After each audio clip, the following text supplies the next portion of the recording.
Dooley Field at Sanford Stadium. The site tonight of one of the most highly anticipated games ever played here. The hottest ticket in Georgia history brings two of the best in the country together. The population of Athens, Georgia might be double what it would be on a normal night, but this is not a normal night.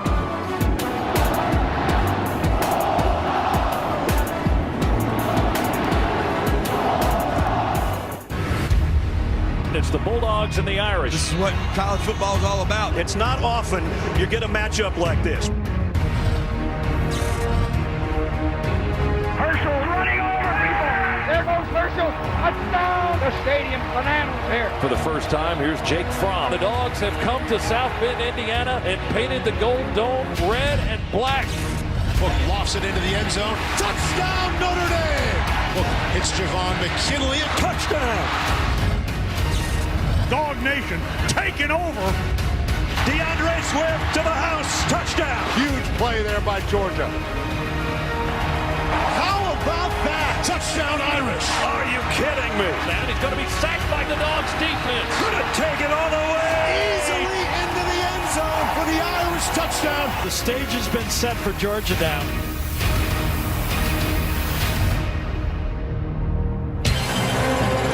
And as my partner said, the stage is set. Dooley Field in Athens, where we'll have a record crowd. And the Home Depot, SEC on CBS, brings us Between the Hedges. The number 7 Notre Dame Fighting Irish, the 3rd-ranked Bulldogs of Georgia. They'll tangle between the hedges. Outside the hedges, 93,246 will pack in here to watch this one. And we welcome you, everybody. I'm Brad Nessler. My partner is Gary Danielson. Gary, they tell me that the 1929 Yale game here was pretty big, but now arguably the biggest non-conference game ever to be played here. You can argue that point, I guess, but at one area we know is it's a playoff atmosphere here. It really is, and in some ways, Brad, it feels really bigger than a playoff game. You know, when an iconic team comes down, plays in the heart of the SEC, we know what Georgia is, and you know if Georgia wins, the SEC is going to pound the table that we deserve 2 teams, and it might be hard to argue if they run the table. But if Notre Dame wins, and all those people that really never root for Notre Dame, they might be rooting for them because that'll open up one more spot at the end of the year with that committee. We're going to talk about the quarterbacks in a minute, but let's go back 2 years ago. It was Georgia at Notre Dame. They win by 1. What's the biggest difference between those 2 teams and these 2 teams? You know, in that game in 2017, we really didn't know what Georgia was going to be. Ultimately, 1 play from the national championship. We know they're elite this year. They're a legitimate contender. But this Notre Dame team is much better. They've got more players on the outside, better rushers. They're veterans. They played in big games. Tonight, there is no excuses. They got to stand up and beat an elite team. I asked Ian Book today, I said, are you guys ready to roll tonight? He said, yes, sir. It's a great opportunity. Right. The opportunity's at hand. And that's probably the biggest difference in the game in 17 to 19, the quarterback position. In that game, both teams were managing their quarterbacks. Not tonight. Both teams have quarterbacks that can win football games. Ian Book, it can move around in the pocket. He's a threat. Ball handling, RPOs, throwing the ball downfield and scrambling to make points. Georgia must be aware of him on every snap of this football game. 2 years ago, Jake Fromm was making his first start at Notre Dame Stadium. Now he is the undisputed lead dog. Yeah, in that game, it was like manage him, don't lose it. But we saw how he grew. We saw in that SEC game, he ripped the Alabama team almost and should have won the game. It wasn't his fault, and now he's even better. I've never seen a quarterback that is better prior to the snap and after the snap in college football for as long as I can remember. The vibe in this city and this stadium has been electric for 2 days. Tonight, the stars will shine on the Georgia night, and they'll shine on Dooley Field as well. The Irish and the Bulldogs coming up.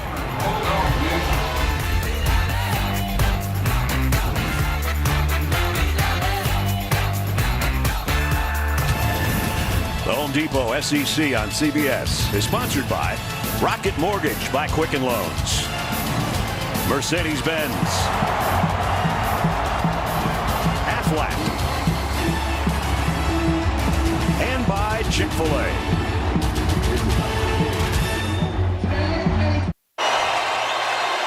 If this scene doesn't get you ready, nothing will.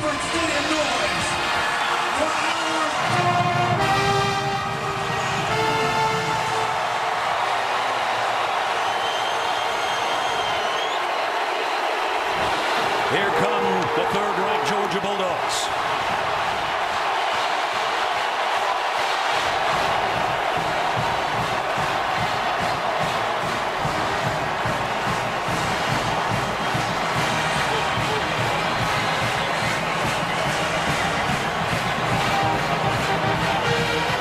And from South Bend to Athens, the 7th-ranked Fighting Irish of Notre Dame.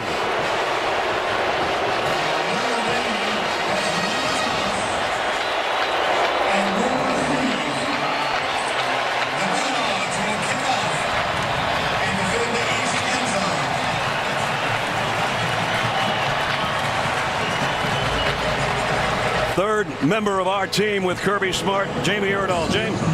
Coach, the buzz around this game implies that the outcome has a ripple effect on college football nationally. But what matters to your guys is what you told them. What was the final message before you just hit the field? Controlled emotion. No one play is going to win or lose this game. First quarter is not going to win or lose this game. How you execute throughout the game is going to win the game. Coach, thank you. Thank you. Go Dogs. You saw that 15 straight wins. Georgia hasn't lost a non-conference home game to anyone other than Georgia Tech here since 1996. The Fighting Irish of Notre Dame in these situations have not played well against top 10 competition over the last decade. They're hoping to turn that around tonight. Back to Jamie with Brian Kelly. Coach, you said this week we would see the best of Ian Book tonight. What does that play look like to make sure you steal one in Athens? I don't know. Probably should have said he's going to need to play his best tonight. So what kind of play is that, though? Well, he's got to be consistent in the pocket. You know, he starts getting outside the pocket, you know, he's doing too much. So be consistent in the pocket. We'll give him time. He needs to deliver the ball accurately. You've been in a lot of great games. Have you seen a scene like this before?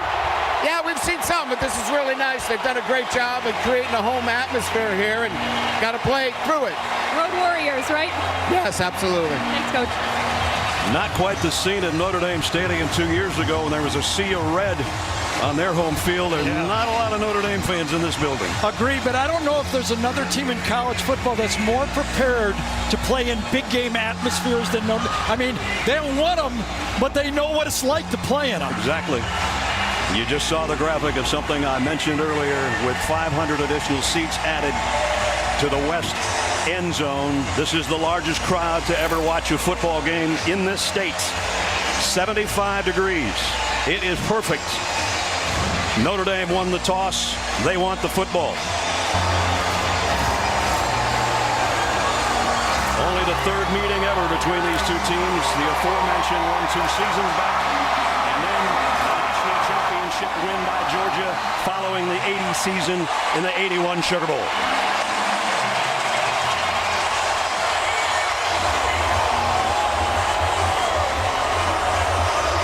Rodrigo Blankenship's got it teed up. Williams and Keys are back deep for Notre Dame.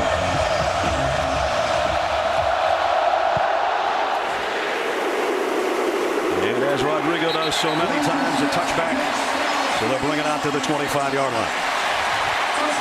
Let's take a look at our starting lineups presented by Chick-fil-A. And here's the book on Ian. 8 touchdowns coming off a record-breaking performance for him. 360 yards and 5 touchdowns in the win over New Mexico last week. 11-1 as a starter. That lone loss was to Clemson in the playoff game. Started out the season a little jittery in the pocket, and that's why Brian Kelly was telling Jamie, I want him to handle the pocket. That's our best chance. We'll take the other stuff after he does the pocket right first. 3 wideout group of Claypool, Fink, and Keys for Book on first down at the 25. They fake the toss. He comes up throwing and fires complete to Komet, his tight end. And he's got positive yardage and picked up about 7. So we take a look at the rest of the lineup, and lo and behold, who did we highlight? Yep. Right there, Komet, back from an injury and in the lineup, and he makes a difference, Gary. He does, because they can also use Tremble, number 24, as an H-back, able to split him out when they use two tight ends. He's almost a slot. It should keep Georgia's base defense on the field. That's Komet in motion. Jones behind Book on 2nd down and 3, and it's an end around. Lawrence Keys, and he's got the edge, and he's got the first down and then some. Out across the 40 to the 41-yard line before the Georgia Bulldogs can track him down. Eric Stokes made the tackle. 2 years ago, the longest run from scrimmage against Georgia was 8 yards, and that was by the quarterback. How does Notre Dame run the ball? It'll be like that, non-traditional runs, not line up at I-back and try to block them all. Try to finesse them with their run game early. Jeff Flanagan is our referee. The play was over. Personal foul. Unnecessary roughness, number 74 on the offense. The play made a first down. After a 15-yard penalty, it'll be first down and 10. There's Eichenberg right there with a hit. And not necessary. Remember what Kirby told Jamie. We want to play with controlled emotions. Right there early in the game, Eichenberg's trying to be physical. You know it's been preached all week. Be physical, and does too much early in the game. So even though they got a first down, it backs them up just outside the 25-yard line again. Eric Stokes, I think the cornerback, is the guy that's down, and they're already low on cornerbacks. Yeah, Tyson Campbell did not dress for the game. They lose Stokes, it would be 2 out of their 3 best defensive backs could be lost for the game.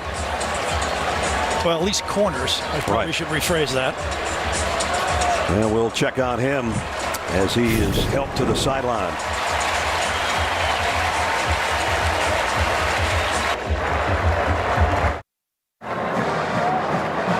Want more stats? Hey Siri, who leads college football in rushing yards? No score here early in the first quarter. Let's go back to that last play of Eric Stokes. Yeah, that happened to Stokes on the tackle. Watching between the legs, the right ankle of Stokes buckles when he makes the hit against Keys right there. I think he just slightly tweaked or turned his ankle. Tyrick McGee comes into the secondary, and he goes into the tent. And it's first down for Notre Dame after that penalty at their own 26-yard line, and now they just jumped. I think it might have been Aaron Banks or Eichenberg. Offense number 74. Penalty is 5 yards. 2 mistakes by Eichenberg in the opening minute. And probably their highest regarded offensive lineman, who's a veteran. Senior out of Cleveland, Ohio. As you take a look at the Georgia defense, J.R. Reed is the leader of that back end of the Georgia defense, without a doubt. First down at 15 with another Notre Dame penalty. Ian Book across the middle, and again he's got Komet, his tight end, across the 30, and he's still not down. Takes a whole pound of dogs to at least stand him up. Yeah, I think the forward progress is going to go back to about the 31-yard line, though. But so far in this game, Chip Long has Ian Book getting that ball out of his hands quickly, using his tight ends, and trying to avoid that early pass rush with the quick passes. That one picked him up 10 yards, so it's 2nd down and 5 at the 31. Book with a play fake, throws off his back foot. Komet has got 3 catches already. He's got a first down, and he's all the way out to the 46-yard line. So we knew he was going to be a great addition. We didn't know it was going to be this big this early as Stokes heads to the Georgia locker room. Brad, I was listening to the Notre Dame football game and listening to Doug Flutie call one of the games last year, and he said, you know, they always get on a quarterback for throwing off his back foot. Sometimes you've got to do it. And that time he did it well.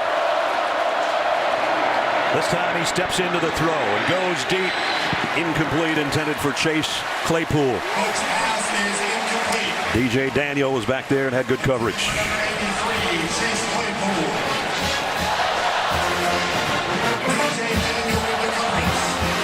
Claypool is his leading receiver with 9 catches for close to 200 yards coming into this game through 2 weeks. He comes out.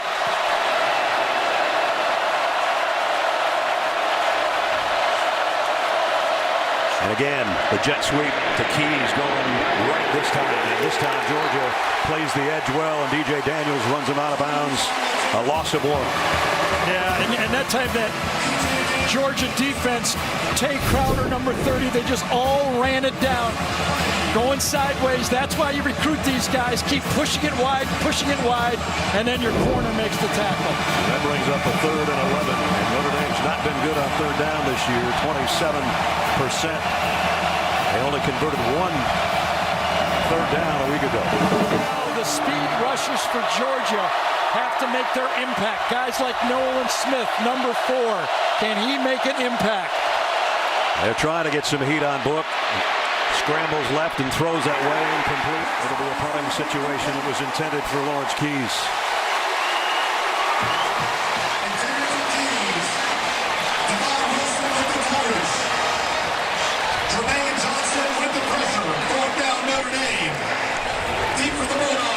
Jay Bramlett will come in to punt for the Irish. As you look behind him, and on the other end, Tyler Simmons awaits at the 15 for Georgia.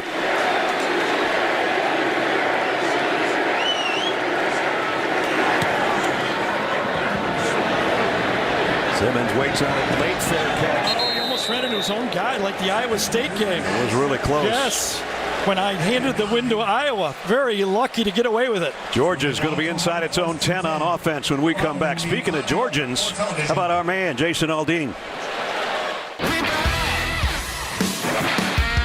We back in the saddle, back on stage, making the whole place rattle. Back with the 18, train on the track. Thought we were gone, but you're wrong, now it's on. DeAndre Swift to the house. Touchdown, Notre Dame! Thought we were gone, but you're wrong, now it's on. We back. This is the Home Depot SEC on CBS. The best game from the best conference. America's favorite kid genius, Sheldon Cooper, is back. Catch the season premiere of Young Sheldon at its new time Thursday at 8, 7 Central here on CBS. Sheldon's probably been watching this game. Georgia's got to work inside its own 10-yard line on its opening possession. And Jake Fromm in an empty backfield, and now DeAndre Swift comes to join him.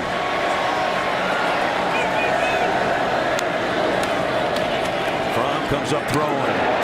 Complete out around the 14-yard line to Demetrius Robertson as we take a look at our starting lineups presented by Chick-fil-A, and it all starts with number 11. Jake, the junior out of Warner Robins, 26-5 as a starter in a Dogs uniform. First career start was Notre Dame 2 years ago. He said, I didn't feel like it was that big a deal. I was more nervous when we came home the following week to play Samford. I said, Samford? You ever seen anybody looser in a Friday meeting than Jake Fromm? He's fun to be around. Second down and 4. Throws left and into some traffic to Robertson again. So Demetrius Robertson back-to-back receptions. Here's how the rest of the Dogs look. And, of course, DeAndre Swift, 1,000-yard rusher a year ago and probably headed in that direction again this season. So, new offensive coordinator James Coley decides, Notre Dame's been hearing about that power offensive line all week, so I'm going to come out and space him out with some short throws. Soften him up wide before he tries to pound on him inside. That's James Cook in motion. The give is to Swift. Tripped a little bit. He hit the line of scrimmage. We take a look at the Irish defense. Leading tackler coming in. Asmar Billall. They really need the guys to set the corners, Armora and those guys on the edge, because if Swift gets outside you, goodbye. Yeah, tackling in the secondary. The safeties for Notre Dame can't miss. They don't have to be physical, just drag the guy down. Cook's in a slot with the tight end Warner, and again he'll be on the move on second down and 7. Blitz coming. Fromm throws it to Swift, one-on-one, and good tackling like Gary just said, and an excellent job there by Drew White. Let's check in with Jamie. Well, I know it looked like an ankle at first when Eric Stokes went into the medical tent. It's actually his right knee, but if there's any optimism there for Georgia, he did jog into the locker room, but he's still in there at the moment, guys. All right, Jamie, thanks. Technically, the knee is attached to the ankle, so I'm partially right. The leg bone's connected to the whatever. Exactly. Third down and 9. Georgia's been pretty good on third down through their first 3 weeks. They have elite pass rushers. Can they put some pressure on Fromm? They've got 6 guys up there close, and they're bringing an extra one, and it's a screen to Swift, but it's a great open field stop again. And Jack Lamb, number 31 that time, is their middle linebacker in their dime package. The scouting report going into this game was number 31 has to draw the blocks, get back in there, and tackle the check down. If you talk to Clark Lee, the defensive coordinator, he says if Lamb tackles the check downs, we'll be okay. Chris Fink waits on Jake Camarda's punt.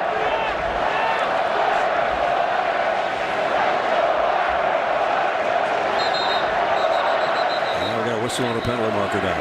I think 2 men in motion that time. False start. Offense number 70. 5-yard penalty. 4th down. Warren McClendon, the freshman, is flagged for the false start. So instead of 4th and 13, it's 4th and 18. And they're getting dangerously close to their own goal line. Somebody needs to tell Kirby to do the controlled emotion in the first quarter. Who tells the guy that tells you, right? Scott Sinclair, their strength coach, is usually the guy that grabs him by the belt. He looked like a little emotional with me right there.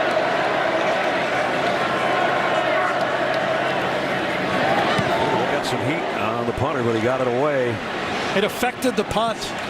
And it's going to go up. That went out about the 40-yard line. It's going to be great field position for Notre Dame. They're still walking it up to see where they're going to spot it. I think Gary's right on it, I think. At any rate, 40. Bad punt. Great field position for Notre Dame. So far, they're off to a good start defensively. And their offense back on the field when we come back.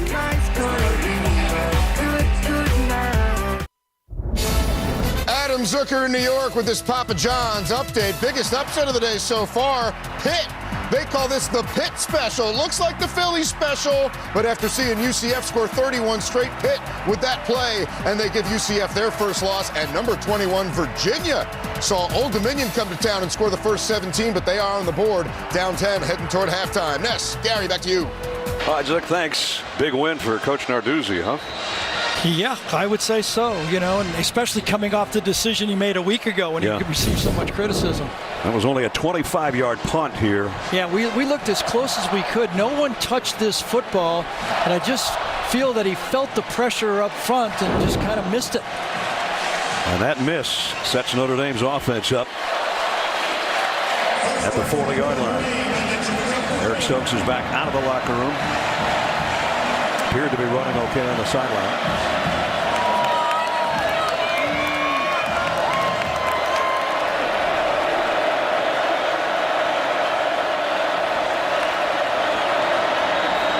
Keep it on the ground with Tony Jones, about a yard, that's it.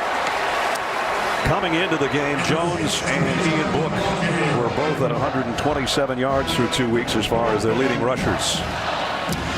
Yeah, I think if you would ask me what's the biggest difference between the two teams, groups against groups, the Georgia running back group kind of is so powerful and game-breaking, and the Notre Dame group does not have that guy yet kind of to emerge. And Georgia has been stingy, allowing only 61 yards a game on the ground. Another false start. False start. Noise is getting to him. Offense number 72.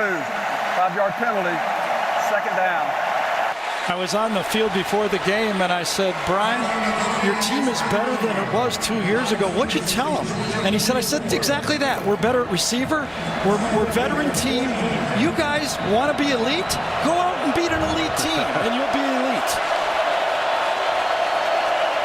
Midway through the first quarter, neither team has drawn blood yet. Empty backfield. At 2nd and 14. Book. Pressure coming over the middle. High this time. Incomplete. That was intended for Claypool. And Ian Book in the first games has started off rather slowly. 2 for 5 in the first game for 21 yards, and then 5 for 10 for 48, but he threw for 360 in the total game. So both games, he got off to slow starts. Against this Georgia elite football team, you can't waste a series. 3rd and 14. Here comes a blitz. Book across the middle. Nice throw. Tony Jones is going to be short of the first down, but they got it all the way to the 31, and this might be a decision for Brian Kelly. Well-designed play this time. Saw the blitz coming, gets the matchup on the running back that he wants. Watch Book, buy time, goes to the inside, and should have creased it. I mean, you got to kick those heels. They're going on fourth. You saw that graphic about their fourth down conversions a week ago. This is fourth down at 2 in a big situation here early in the game. Kelly's calling timeout. Gonna think about it. His quarterback will go over and have a chat with him. Remember, Brian Kelly's not as young as he was, and he sprinted over here to get that timeout. Now, 6:53 remaining first quarter. We'll see what Notre Dame does when we come back.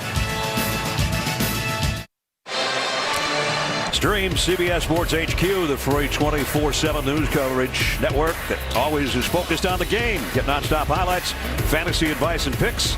Download the CBS Sports app to watch today. Don't forget, you can join Gary with the HQ team in our post-game show. You were HQing earlier today. Yeah, it's fun. Terrell Davis was over there. Listen, I think they got to go for this. On the road, the elite football team. Here's the value now of Ian Book.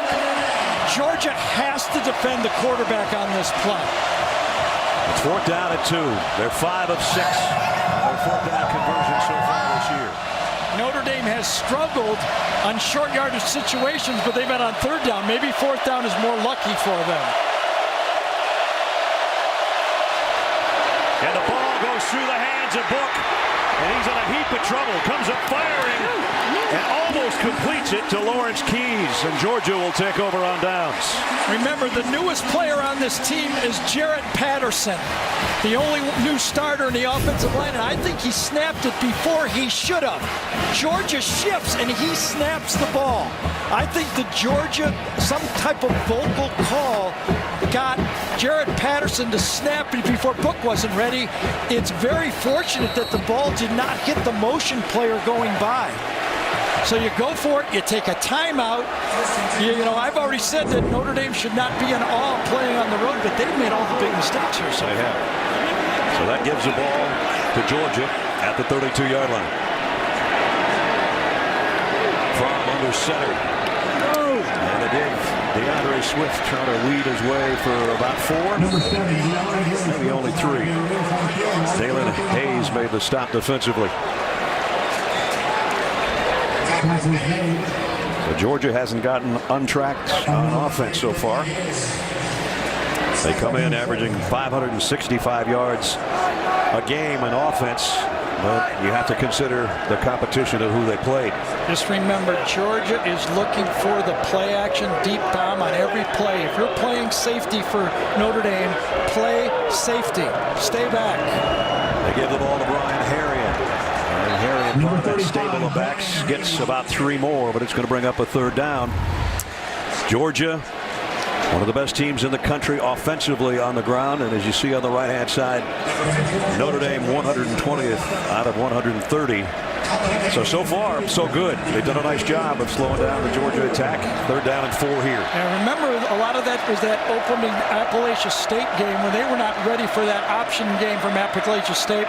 Excuse me, against Louisville, my fault, against Louisville. Kind of caught them off guard. Took a couple, 3 series to really find their feet. Dominic Blaylock, the freshman, was in motion. Pressure coming on from again. Throws, and he completes it to Tyler Simmons. And it's a first down for the Dogs at the 47-yard line. Jake Fromm could feel the pressure to his left, but he knew he had a one-on-one matchup. Stepped up, delivered it, even though he had another guy coming right in his face. Gilman, number 11 that time, still delivered another strike. So at the 5-minute mark of the quarter, Georgia with a first down out at the 47. Yeah, you know, there are like stats about Fromm that, you know, he needs to throw less than 30 passes to win. But boy, I've seen him at his best, and he's 5 for 5. He's now legitimately, you can play him any way you want. He's a winning quarterback no matter what you do. Tyler Simmons on the end around. And Simmons, positive yardage, he got almost 10 more. George Pickens, a freshman wide receiver, got a good block out there for his teammate. So one of the changes and challenges for this Georgia football team, so close, back-to-back years to going into the national championship, they lost both coordinators, Jim Chaney on offense and Mel Tucker on defense. James Coley, he was here as a quarterback coach a year ago, has taken over the play calling, and you can still see his footprints on this game. There he is, his fingerprints right there is saying, spread them out, spread them out, spread them out. We'll hit them hard later. They can do just about anything they want on this down. Second down and 1, and it's a play action in front. Might want it all. He's going to check down and go to Swift, and Swift run out of bounds, a loss of a yard. Nice job defensively. Got a flag in the backfield as well.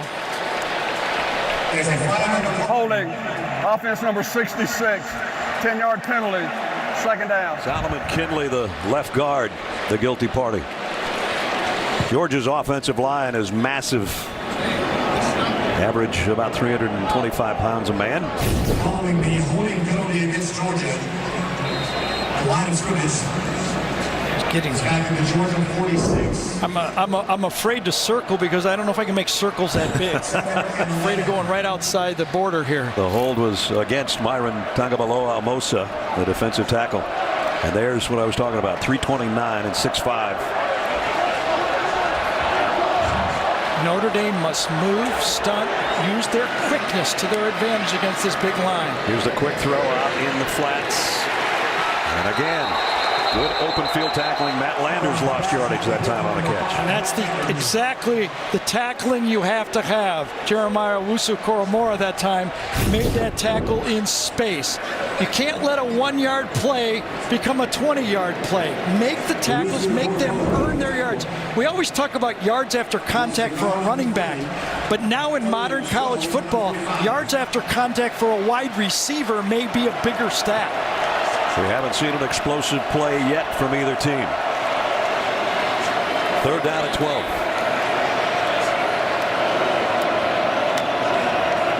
Jake Fromm, 4-man rush. Pressured, lobs one. Lucky that wasn't intercepted. He was hit as he threw by Julian Okwara. I don't know if he lobbed it or the ball squirted out of his hand because of the hit from Okwara. Steps to 3. Yeah, he got hit as he let the ball go and he just kind of squirted. He's very fortunate to get away with that one. His first incompletion, and there you see the heat and the first time Jake's hit the deck. And as Brad pointed out last year, a lot of you might not have seen it, Jake always flips the ball before he throws it, and he flipped it a little too late that time. A little late on the flip. Camarda had a horrible first punt. Let's see how he does the second time around. End over end, this one's better. And fair catch taken around the 14-yard line. So the Irish have it back on offense. We give you a reminder that tomorrow it's an NFL doubleheader highlighted by Patrick Mahomes and the Chiefs and their home opener against Lamar Jackson and the Ravens. Followed by the Saints.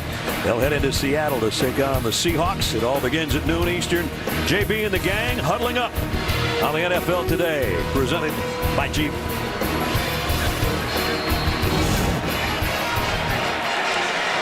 Check in with Jamie. Well, Ian Book checked in with the offensive line during that last series off, and they actually decided it looks like they're going to go a clap cadence only from offensive line coach Jeff Quinn to make that decision. It's pretty noisy in here. Right now, Ian's under center. The straight give to Jones right up the middle. And he's out to the 19, maybe the 20. Quay Walker was the first guy to beat him defensively. Listen, we all know the type of 1 through 85 talent that Kirby Smart has recruited here at Georgia. They're legitimate, with anybody. Clemson, Alabama, they've got just as good a talent as anyone in the country. But I know Notre Dame is happy to look over across that and see no Roquan Smith playing middle linebacker for Georgia. He could erase a lot of mistakes. Jeez, he did. Second down at 5. Georgia's going to bring an extra man. Book throws it out in the flat, complete to Jones. Nice wheel and turn and first down. Richard LeCount knocked him off his pins, but Tony put his foot in the ground. Little spin move to get the extra yardage needed to move the sticks. I had to chuckle. Clark Lee, Chip Long, the offensive coordinator for Notre Dame, when McKinley broke all those tackles last week for a touchdown, he said, I've been waiting for 3 years for a receiver. And right there, when Jones makes a guy miss and makes a first down, that's what you got to do. They give it to Jones on the sweep to the left side, going for 3 or 4 before he's run out of bounds. Jamie was talking about they've had some issues here early in the game with the false start there on the left tackle, probably because of the noise, and then the bad snap could have been the same reason, and thus the clap and silent counts from Ian Book.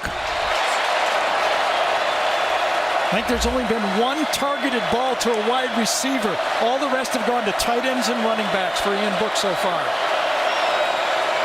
That tight end is Tommy Tremble in motion. Play action.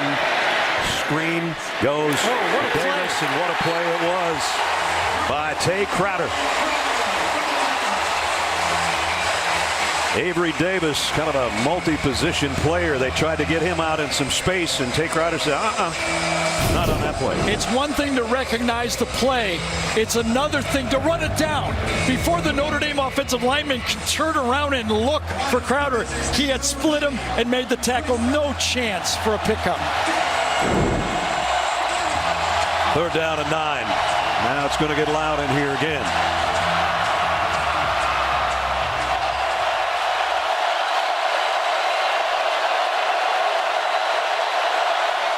Four-man rush. Book back pedals, throws in the flat. Claypool's got a first down out to the 40-yard line. So there's his big 6'4", 230-pound wide receiver. I can't imagine that this is not a bust. 3rd and long. Claypool actually runs behind the line of scrimmage against a zone defense and picks up an easy 12 yards.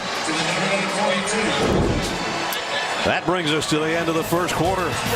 Neither team has been able to score.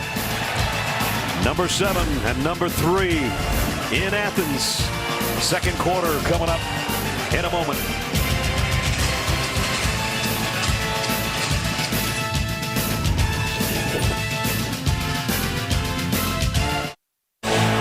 Back at Dooley Field, Sanford Stadium in Athens. Home Depot SEC on CBS. No score through the first quarter. We start the second quarter with Notre Dame at the 42-yard line with a first down. And Tony Jones looking for somewhere to hide and actually loses a yard on the carry. Brad Nessler, Gary Danielson, Jamie's down on the field. Notre Dame came in a big underdog. They've had some penalty issues through the first 15 minutes. What's the best thing they've done so far? I'd say make tackles. They haven't missed anything. You know, Fromm is completing passes, but nothing big so far. As long as they tackle in space, they have a good chance. They did that time. That was kind of tackle in a phone booth for Tony Jones, who lost a yard. It's 2nd down and 11. Ian Book throws out on the flat. It's Komet, and Komet dropped it, but got on top of it. So his 4th catch already here in the first half.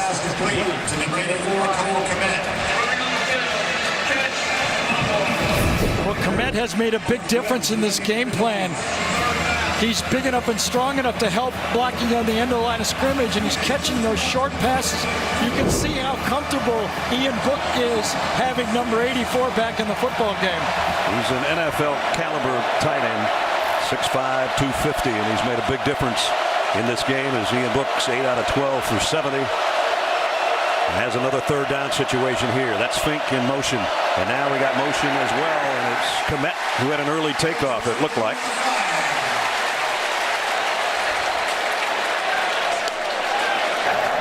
False start. Offense, number 69 and number 84. 5-yard penalty, 3rd down. Right now, I think Notre Dame Nation and Brian Kelly is going, boy, I wish we'd have had this home field advantage when we had them at our place. Exactly. Because that night, about 50% of that stadium was Georgia red. And here it's not 50%, it's almost 95% Georgia red here.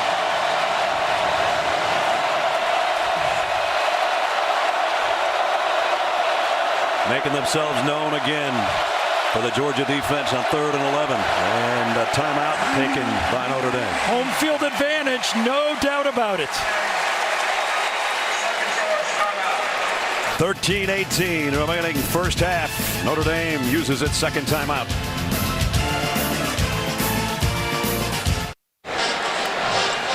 Last season's hit comedy is back. Cedric the Entertainer and Max Greenfield star in an all-new season of The Neighborhood. Miss Nancy and I watch that every Monday at 8, 7 Central on CBS. Here's what Gary was talking about, speaking of neighborhood. Georgia thought they were in their own neighborhood at Notre Dame Stadium in South Bend 2 years ago as they gobbled up tickets. That was the scene there in 2017 in a 20-19 Georgia win.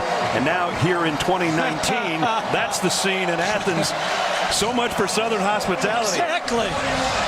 These people down here don't sell their tickets, do they? After the Notre Dame timeout, 3rd down and 11. Remember, Notre Dame has been throwing short passes on 3rd and long, and they've been successful with it. That's Tremble, the tight end who is in motion. Ian Book throws, complete. Avery Davis, and he is all wrapped up by Devon Wilson. I don't know if we have a stat yet for this in college football, but soon there should be. In the secondary, when the ball is given to the wings, all of the offenses now are trying to get their athletes the ball in space. And that means the athletes on defense got to learn how to tackle and wrap up. And they don't have to knock out guys. They got to just drag them down. Tyler Simmons averaging over 19 yards a punt return coming into this game. Had a fair catch earlier from Jay Bramlett, a freshman out of Tuscaloosa, Alabama. So he knows all about the SEC. This is a good kick. Simmons has to call fair catch again and dropped it. Notre Dame's on top of it. Chase Claypool comes up with a football.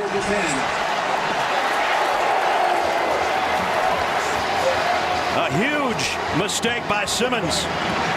Fumble recovery by number 83. How about the hustle by your starting receiver, Claypool? Gets down there on special teams and is there to make the easy recovery. A gift. Calls a fair catch and then doesn't catch it. Covered the fumble at the 8-yard line. Now, how does Notre Dame take advantage of it? Can the Georgia defense hold Notre Dame to a field goal? Try the biggest first part of the football game when you've had a strategic play that their offense and defensive coordinators got to come up big with a play. That little group we talked about, happy down there in that corner. That's right where their offense sets up on the right hash at the 8. Little toss to Fink. Fink's got blockers in front. Hit at the 6 and goes down. Again, this goes in the books as a pass, but this is Notre Dame's run game. They really are putting this and counting this as how to run the ball against Georgia.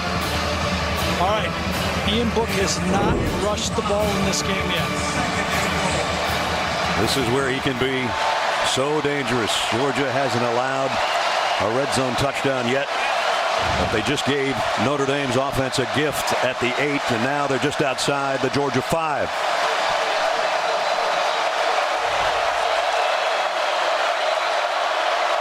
Second down and goal.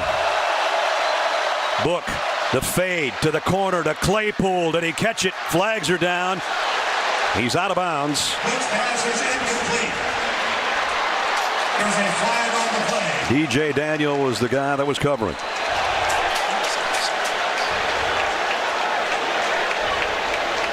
Pass interference, defense number 14.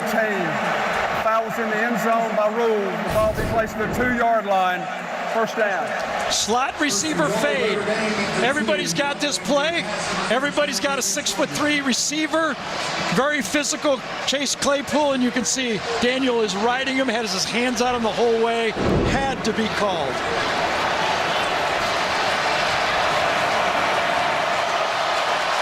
Georgia short on defensive backs due to injuries. And that time, the corner with the pass interference, they're coming right back to Claypool. Incomplete this time.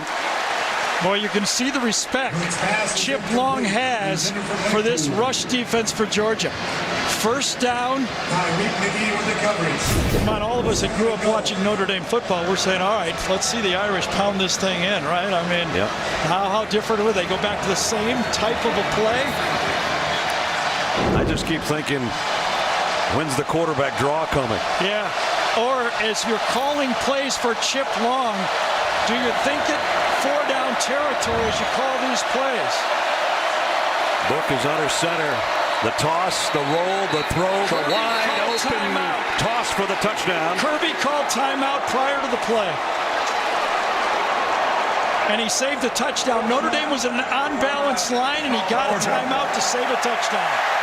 First charge timeout. He knew his defense was fooled. Unbalanced line, only 2 guys are going to run the end man on a touchdown, but Kirby sprints down there, uses his defensive back plays, gets into the end zone, a nice design play to slip into the backfield. Look at, he said, we don't have it right. We don't have it right. He didn't move that fast when he played here. Beautiful shot of a record crowd. Our aerial coverage is sponsored by State Farm. Over 93,000 on hand in Athens. If I was Brian Kelly, I would go to my offensive coordinator, Chip Long, and I'd tell my whole team, we're going for it. If we don't lose yardage, we're going for it on all 4 downs. We got a gift here. What's the big deal? If you would have caught it, he'd been at the 9. If we get it, we don't make it, they get the ball at the 2. We're going for a touchdown. Ian Book in the shotgun all by himself. Davis in motion. They fake it to him. There's the quarterback run. He's close. Book keeps, and it's not short of the goal line. Just shy of the Georgia goal line. I think Monty Rice did a good job getting that hit on the edge. Book goes inside, but Monty Rice delivers the hit and does not let Ian get far enough near the goal line. So now it's 3.5 yards. Watch for the quarterback sneak here. Brock Wright comes in and does the push to the quarterback when he's in the game. They do not have him in there. 3rd down and goal. About a foot away. The quick screen, and it's broken up by Georgia. They tried to get it to Claypool on a little slip screen, and J.R. Reed knocked it down. And Notre Dame is very fortunate this was not called a lateral. This was close. Tries a quick screen. That's very close to being a backward pass. Woo! Called incomplete on the field. I don't see enough to overturn it. Here's the quarterback sneak look.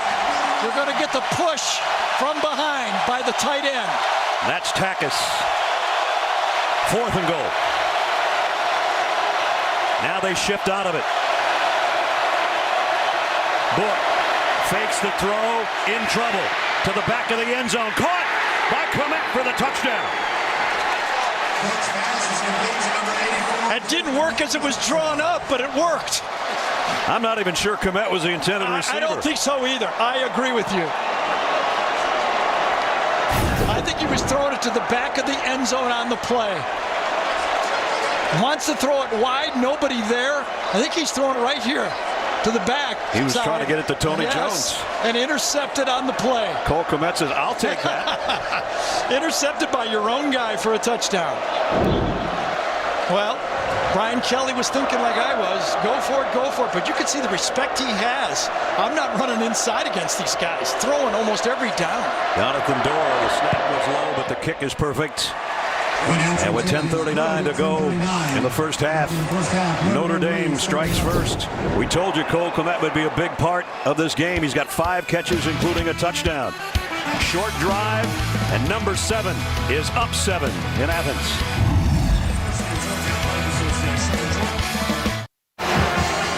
7-0 Notre Dame on a touchdown pass from Ian Book to Cole Komet. And we have another look. Well, during the first, I tried to figure out what the play was. After they shift out of this, they give the look like the quarterback sneak in previous games. And I think what's trying to happen, I think Komet was trying to pick for Tony Jones to come around the outside. When it wasn't there, Jones goes deep. He tries to get him the ball, and Komet intercepts it. That's all I could think for. That's what it sure looked like when we first saw it, and indeed that's what it was. James Cook and Brian Herrion wait on the other end of this kick.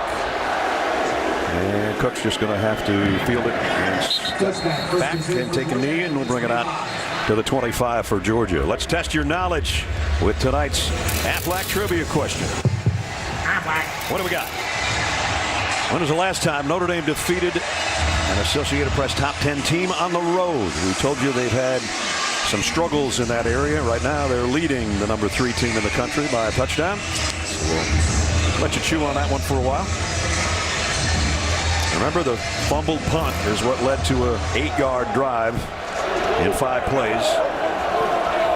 Been a while since Georgia's even behind at home.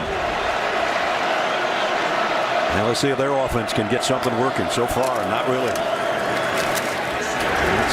DeAndre Swift, but only a couple. DeAndre Swift on the carry, picks up a yard. 34 total yards coming into this series.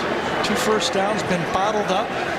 They've tried to loosen up this Notre Dame defense. It's a veteran defense. Veteran at safety. It's off the edge. If you look inside, Drew White, number 40, who struggled earlier against Louisville in that game, has gotten better every series he's played for Notre Dame. Looks like a legit defense now. They've got it all together. James Cook in motion. They'll try Swift again. And Swift trying to pop out the backside, and he did. And he got a first down. There's the best run so far for Georgia. Well, Loie Gilman, number 11 that time, was right there, but he tried to tackle the ball. He tries to get it and rip it, and Swift spins and keeps going forward for a positive play. Probably the first real missed tackle of the game, don't you think, for Notre Dame? They've been pretty strong in that area. Jake Fromm is 6 out of 7, but for only 16 yards so far in the game. Eli Wolf in that tight end for Georgia. Brian Herrion gets the carry up the middle, and Herrion got almost 5. He doesn't really get enough credit. He's kind of the unheralded guy in that Georgia backfield. Everybody's high on Zamir White, the redshirt freshman, who's a huge recruit. James Cook, who's got lightning fast speed. And then you kind of forget about number 35. He is solid.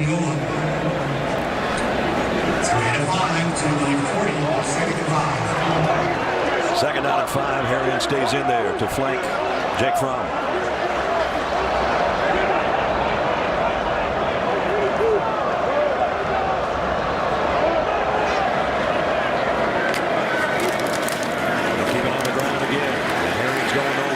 Of a yard. Drew White, the inside linebacker, number 40. You watch him. First game, it looked like the whole Irish nation was going, oh, we miss Tranquil so much, and he was a great player for so long for Notre Dame. But Drew White just keeps getting better and better. Every series, you can see it on tape. Every series, he looks better than the series before when he plays. This is a more comfortable game for him, too, though. Yep. It's not the option, speed stuff. More coming downhill at him. Georgia with a bunch receiver group to the left, and now that's Robertson who's going to join the backfield and come back out of it. Fromm scans the field, throws complete, caught. Eli Wolf, who we just mentioned earlier, transferred over from Tennessee, and he's already got more catches as a Bulldog than he had all of last season with the Volunteers. I think it was Jack Lamb, number 31, was bluffing the blitz, and he turns around and tries to find the crossing receiver just a half step late. See it right there? He turns a half step, and Wolf gets by him. The transfer from Tennessee gets it and picks up the first down. And that was a pinpoint pass by Fromm to get it in there to him. First down at the 47. 2 tight ends set now with Charlie Warner and Wolf in there.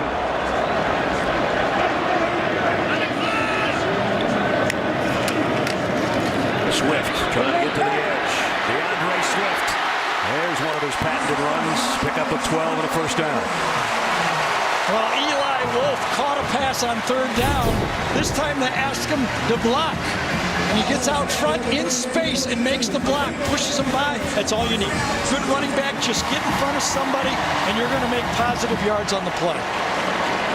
So Georgia's offense moved it to the Notre Dame 42-yard line with another first down with 7 minutes remaining in the second quarter. Lawrence Cager, another transfer from Miami. He's up to the top of your screen. Simmons to the right on first down. Play action. Fromm's going to flip it out there to Charlie Warner. Dropped the ball, scooped it back up, and picked up a yard maybe.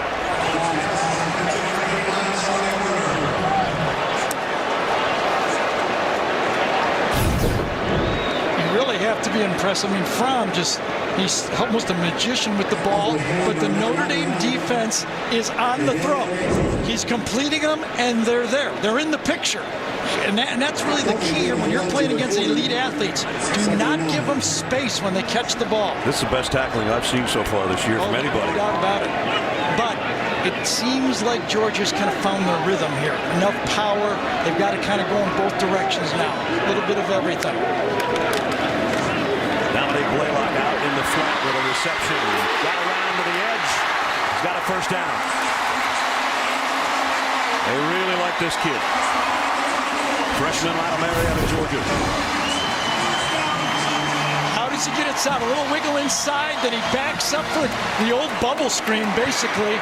Gives it to him and gets around the corner. Dominique caught 4 passes for 112 yards a week ago, including a touchdown. Yeah, Jalen Elliott, number 21, has to make that play. You're not going to make them all. But when you look at the tape the next day, it's those little plays like that. Another foot outside on his angle. Could have stopped it. He misjudged it. When you get D-Rob like that kind of stuff, he's going to get around it. Flags, and it might be a false start this time on Georgia. At least that's what. False start. 77 offense. The 5-yard Irish are penalty. saying, and it was Cade Mays who flinched. Those kind of penalties just kill your rhythm. You're going along pretty good, and all of a sudden it's first down at 15. Yeah, and it's been a good rhythm. You know, you get an 8-play drive here. Everything is on target. No mistakes. Once those big bodies go one direction, they're not going the other. Yeah, Cade's 320. Once it's going in reverse, it's staying in reverse.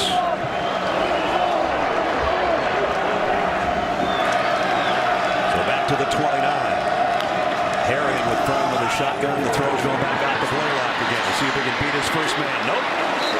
Nice job back there defensively by Crawford to make the tackle. And we got a Georgia Bulldog down on the field around the 27-yard line. Got to do it. You know, it's been preached all week. Make the tackle when you have a chance. Sean Crawford. 3 surgeries, missed 3 different years, still playing football and makes the big tackle. And there you see Big Kinley down, number 66. We'll check on Solomon Kinley, when we come back. Adam Zucker in New York coming up on the Geico Halftime Report. Houston, BJ, and I will get you caught up on today's action, including Clemson all over the 49ers. The Charlotte 49ers, 66-yard pick six by Kayvon Wallace. Tigers on an 18-game winning streak. Now back to Ness, Gary, and Jamie. Thanks, Adam. Clemson can probably play with the San Francisco 49ers. Just under 5 minutes to play here as we saw Solomon Kinley, and they're helping him to the sideline as we took a look, and he got rolled up on by Kurt Heinisch, I think, is the guy that got him, Gary. Yeah, and I think 57, Adamiola, also from the other side, kind of braces him one way, and there's no give on the play, and gets bent backwards. Not to mention big Andrew Thomas falling on the back of him as well as the left tackle. So now their offensive line, that's their strong suit, banged up because of Isaiah Wilson, also hurt. Yes. Swift. Maybe to the 23. So now they got that 3rd and long. They're going to get that nickel package or dime package actually from Notre Dame. They've been keeping their safeties back. If you're Kirby, do you think 2 downs for a first down, or do you think in field goal?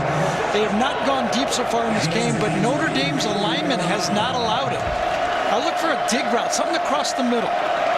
Charlie Warner, the tight end, is in a slot on the right.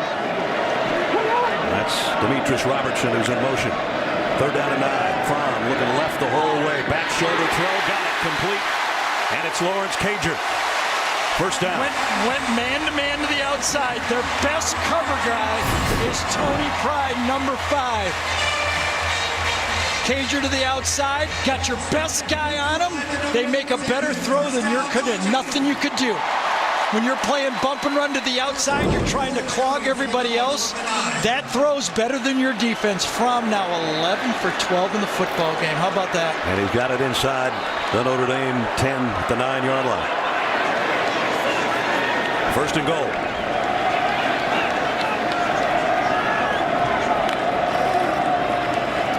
Fromm keeps it himself. Inside the 5, he fumbled the ball into the end zone, but I think he was blown dead at the 3. He doesn't run a lot. I'll tell you, when Alohi Gilman comes from the secondary, he brings a load with him. One of the things, he lays it on Fromm's right shoulder, too, on the hit. Definitely down. His left elbow is down. And when you're a running quarterback, you get hit in that right arm. That's always scary. Late stages of the second quarter. Here's how they've mixed it up this drive. Yeah, been in control. One penalty, illegal procedure penalty, was the only negative play. DeAndre Swift to the end zone. Touchdown, Georgia.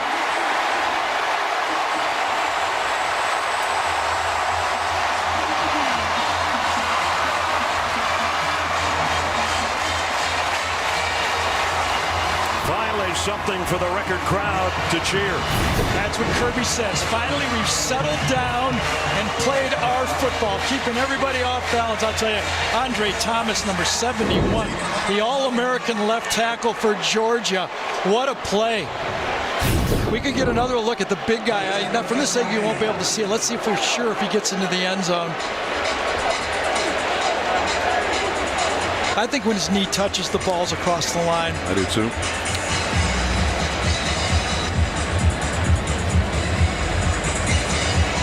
Like it broke the plane before the knee hit the turf. Yeah, remember, the line is the end zone. If it goes down, the front of the line is as good as the back of the line. Watch big Andrew Thomas right here playing elite. I mean, 350 pounds, 6'7", moves like a cat, gets in the linebacker, puts him in. No way the middle linebacker can make that play. Let's check in with Gene Steratore, our rules official. Gene? I've got a touchdown on the play, guys. When that right knee makes contact, the ball has broken the plane of the goal line. The field is confirmed. Touchdown. Confirmed it is. Touchdown, Georgia. DeAndre Swift's third rushing touchdown of this early season. And in that drive, Georgia showed why everybody believes that they're elite. They can do it with power, finesse, the deep ball, the back shoulder. They got a quarterback that's elite. They got all of the pieces. Rodrigo Blankenship's 174th straight extra point is good. 2:27 remaining in the half. An 80, make it a 75-yard drive in 13 plays. DeAndre Swift, James Coley says that's how we drew it up. 7-7. Thursday on CBS, a new comedy about love, life, and friendship. Don't miss The Unicorn. Premieres Thursday after Young Sheldon on CBS. Remember in the Clemson game in the playoffs, Notre Dame was into the game until 1:50 to go in the second quarter. It was a 7-point game. Right now, Notre Dame needs to be careful. They only have one timeout left. Georgia gets the ball to start the second half. You do not want to give Georgia the ball again in this half. So they'll bring it out to the 25 for the Fighting Irish, and that will give us a chance right here to answer our Aflac trivia question. The last time Notre Dame defeated a top 10 team on the road, 7 years ago at Oklahoma. A big win in Norman over Bob Stoops' crew. And here they've given number 3 Georgia all they can handle and then some. Tie game, 2:27 left in a half. They got to get out of the half, and they have to look like they're attacking because Kirby, if they don't gain yards, will use his timeouts. Has 2 remaining.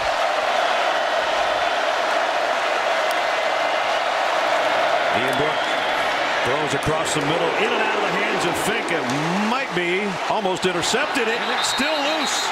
I'm not sure the ball ever touched the ground. No, but so far, Tay Crowder supplied the hit, and then it seemed like the ball was still above the surface. Let's see. Rolling on the field is a catch. Second down. Wow. What a catch off the back shoulder as he gets hit. Might be the play of the game so far for a receiver at least. What a play. Book, deep middle, got his man, and it's Komet the tight end again, all the way down to the 45-yard line. Well, Irish fans are going, when we have a tight end, we are a threat. Goes right down the middle, and Book makes a perfect throw. Can't throw it any better than that. He actually backpedaled his way to the 42, a 28-yard pickup. Book, pressure from the corner, throws to Met again, and he's got another one. He's caught 7 passes already. Yeah, this is the part of the game, talking about the 2-17 game, that Notre Dame didn't feature in that game. They did not have the passing attack that they have tonight. Ian Book talked about being elite. His offensive coordinator said, go prove you're elite. So far, he's shown he can match anybody. 2nd and 8, set to throw again and going deep. And it's caught inside the 15, and it's Lawrence Keys. Great drive being executed by Ian Book and his receivers right now. Well, Georgia got a one-on-one back shoulder throw. Here's a 50-50 ball to the outside. Throw it up. Go get it. You know, we should stop calling them 50-50 because it's probably about 75-25 advantage of the receiver on those balls. 2 28-yard pass plays in this drive to the Georgia 12. And now they'll back it up. That's the 3rd mistake by your veteran left tackle, Eichenberg. 4th false start penalty, if that's what we're going to get here. By the way, our officiating crews from the ACC tonight. Jeff Flanagan, our referee.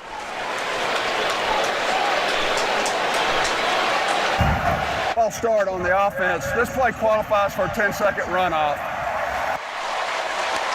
The only way Notre Dame could get the 10 seconds back is to burn a timeout, and they do not want to do that. Could have been Komet, could have been Eichenberg.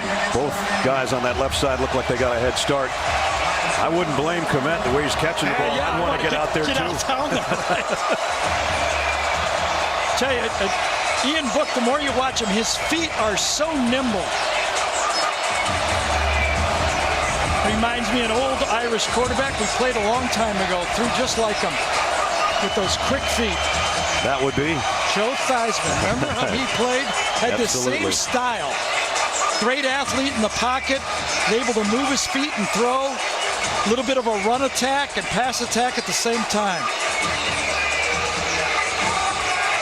with the runoff. There's 40 seconds left unless something changes here. Notre Dame has to be ready to snap the ball when it's put in play. They don't want to waste any more time. For a 10-second runoff. Notre Dame will not call a timeout, so the 10-second runoff will apply. Second down. First down. All right, well, that's exactly what Gary said a minute ago. First and 15 from the 17. So first down at 15 at the 17.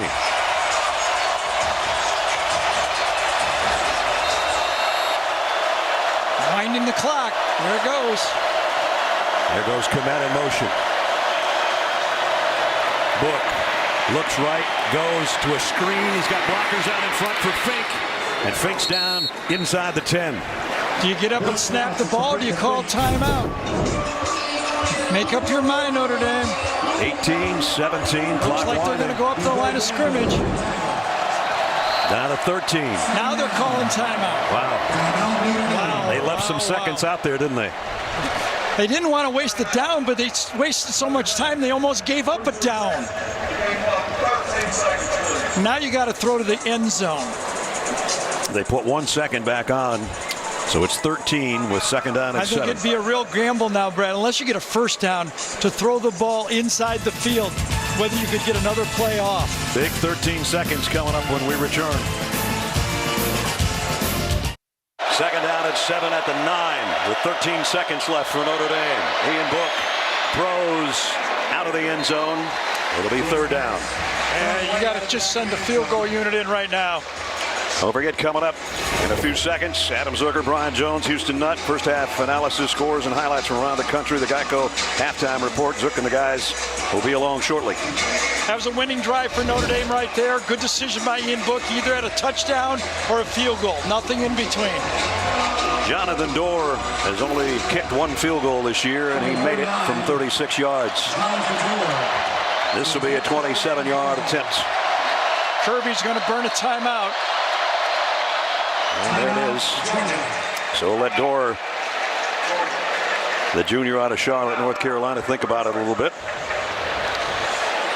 So getting out of the half, something that Notre Dame couldn't do against Clemson in that semifinal playoff game.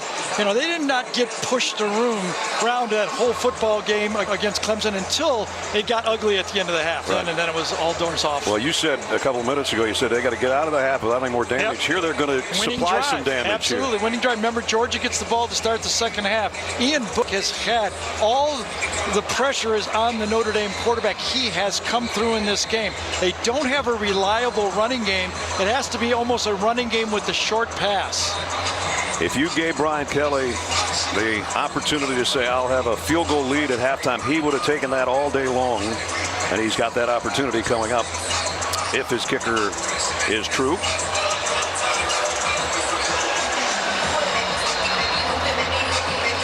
They bring in the offense. I think they're going to throw one more fade pass to the end zone. I was going to say it is third down, not fourth. I think they're going to throw one more fade pass to the end zone.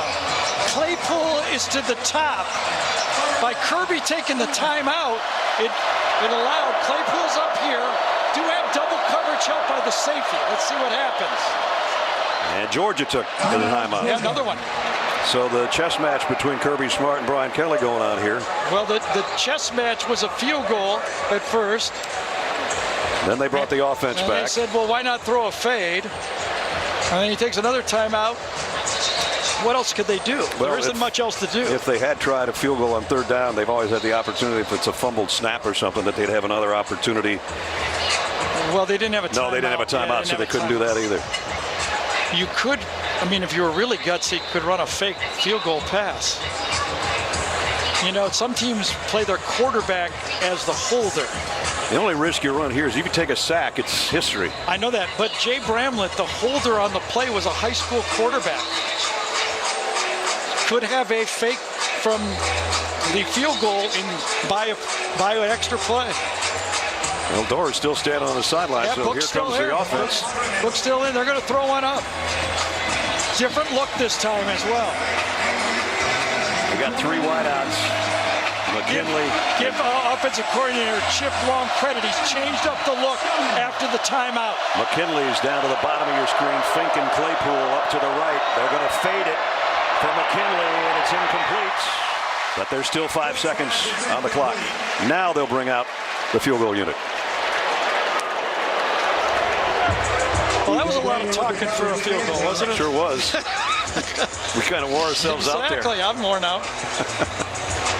Well, we have 3 timeouts, 2 different formations. And now it'll still be a 27-yard field goal attempt, which is what we started with a few minutes ago. Jonathan Dorr to try to give the Irish the lead at halftime. And he does. Notre Dame comes into Athens, Georgia, a big underdog. They go to the locker room with a 3-point lead over the number 3 team in the country. How about this?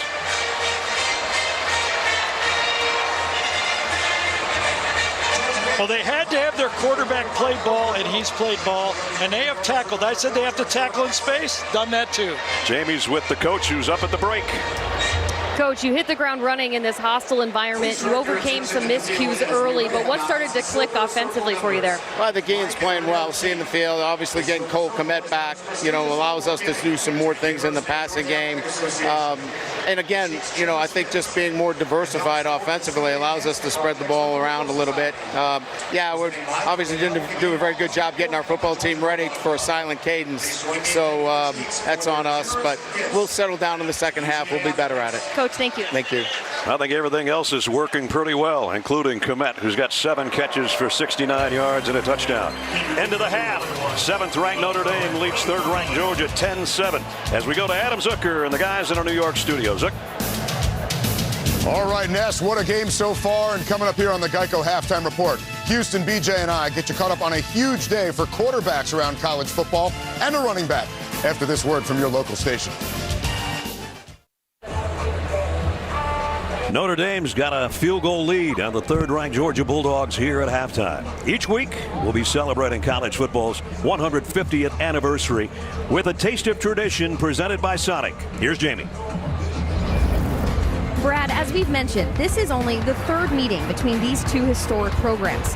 The first took place in the 1981 Sugar Bowl, where Georgia's freshman phenom Herschel Walker rushed for 150 yards and leading the Dogs to victory, an undefeated season, and a national title.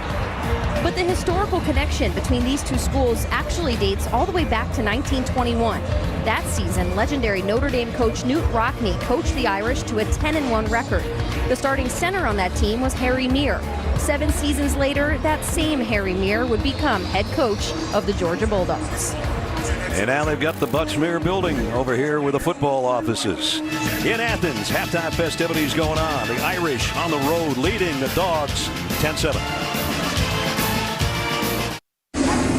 Well, the light show continues at Sanford Stadium, but the hometown Georgia Bulldogs not exactly lighting up the scoreboard. They trail as we get set for the 3rd quarter. They will have the football first, but Notre Dame with a lead of 10-7.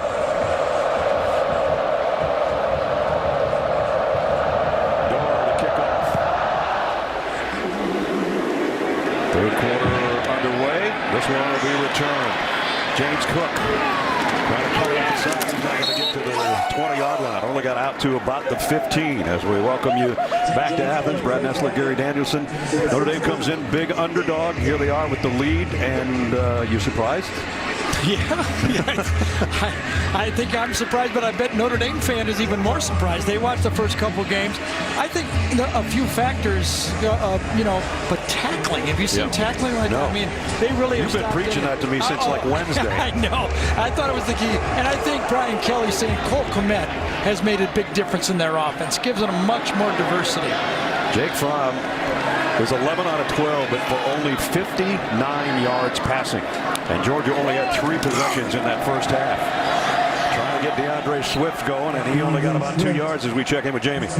Well, I'll tell you the last thing I asked Kirby Smart, Coach, if you keep playing the way you're playing, do you win this game? He said, we don't. We have to continue to control those emotions and play downhill the way Notre Dame has been playing downhill against them defensively. Unfortunate news, though, for Georgia. It does seem like Solomon Kinley will be out of the rest of this game with that lower left injury. And that has depleted what was the strong suit for Georgia, their offensive line. So 2 would-be starters not in there due to injury. Isaiah Wilson and now Solomon Kinley. 2nd down and 8. The motion man is Demetrius Robertson. Fromm throws over the middle, complete to Cager, and that's good for a first down. See, this is where you really see the smarts from Jake Fromm. He wants to go left with his ball. His eyes go left from the start, then he goes to the middle, then back to the right side and completes the pass. That's when your quarterback's in charge, and protection gives him a chance to do it. There's Aga 10. That's Q. He is a 4th-year redshirt junior out of Savannah. What's he majoring in there? I don't know. Undecided. Yeah, undecided so far. First down. Swift, broken tackle. Trying to break another and hit.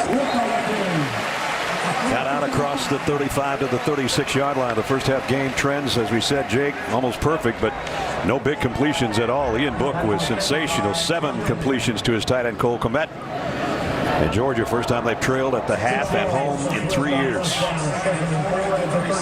This is their opening drive of the 3rd quarter. If you're just joining us, trailing by a field goal. Brian Harrion now in the Georgia backfield.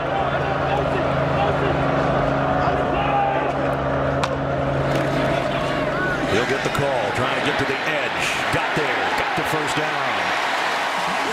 Good run by Brian Harrion.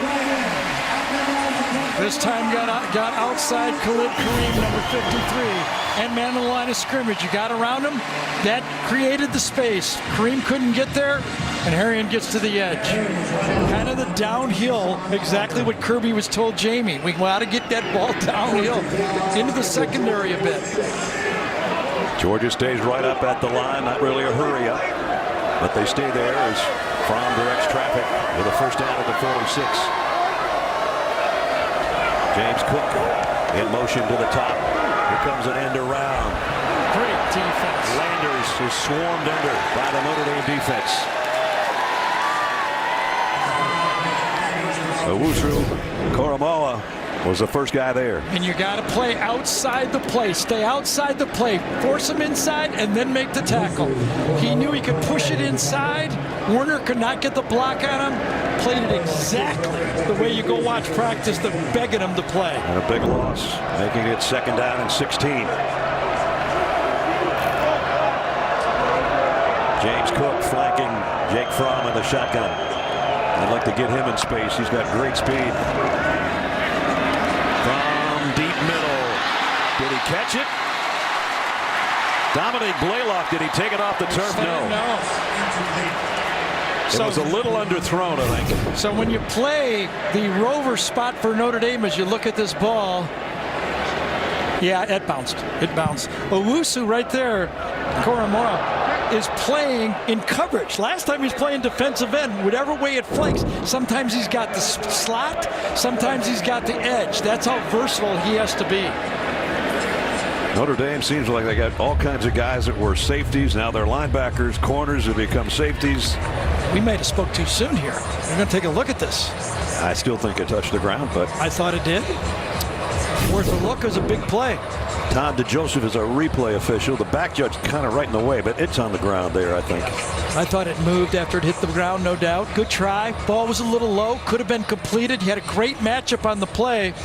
Owusu Koromoa is on coverage. Putting on the field is confirmed. It's an incomplete pass. Let's bring in Gene Steratore. I think a great job by the back judge, who did get in our way on the screen, but I think that's because he's in great position. That's right. And the umpire also spun. Both officials came in and together ruled incomplete. Neither hand underneath of the football, so the ground is part of helping them with that process of the catch, and a really good job of incomplete, guys. I was actually going to say he was in great position, even though he was in our camera view. How hard it must be on Gene with the great game going on to watch the officials. He doesn't have to be out there. You have to concentrate to watch the officials. Third down and 16. Georgia's really going to have to earn this one if they pick up a first down. And it's an inside handoff, DeAndre Swift. Swift broke one tackle, little lazy leg, got past the 50. Now it's decision time. Yeah, he's about 2 yards shy of the first down. Past the 50-yard line. I think it may be the first decision Kirby's going to make. Should he go for it here? Get it in the secondary? No real chance. Runs through a couple tackles to make it a decision. Here comes a punting unit. That takes DeAndre Swift over the 2,000-yard mark career-wise and averaging over 7 yards a carry, which is remarkable. And he's in some great company in both those categories. Camarga to kick. Chris Fink stands back inside his own 10 on the other end. And Fink just gets out of the way of this one. Can Georgia down it? Not quite. James Cook was down there. He just couldn't get to the ball. So a touchback. 10:49 remaining in the third quarter. Third-ranked Georgia and their head coach Kirby Smart still finding themselves down by 3.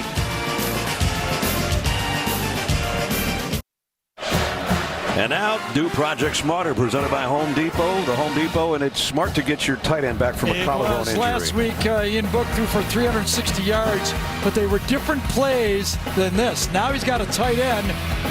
He makes a great interception here on a pass for a touchdown from his own quarterback. But Komet has been the safety blanket for Ian Book. That's the best throw of the day, I think, by Ian. Down the gut. And Komet has given him, as Brian told Jamie, I think more flexibility in the offense for everybody else. There's his numbers. 6 for A 7 for 68 and a touchdown. I know the Irish fans are saying keep it wide open. I don't know if they have anything else but to keep it open against this Georgia defense. Book on the give to Tony Jones. Jones fighting for close to 4.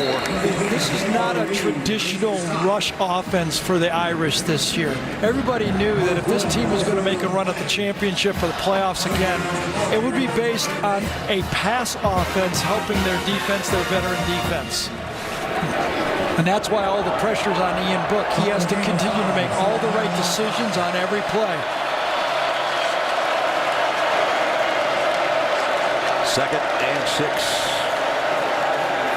Book pressure from behind. He got rid of it over the middle, incomplete, in and out of the hands of Jones. Inaccurate. He had a potential to make a first down. Tony Jones is a very good receiving back out of the backfield, but you got to give him a chance on those short plays. Those receivers do not have enough time to react to the throw. This one, he thought that Jones was going to continue and cross the linebacker, and he pulled up right in front.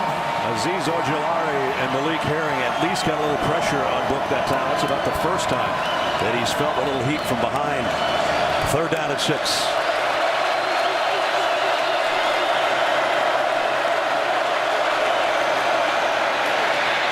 The throw in and out of the hands of Fink and intercepted by Georgia.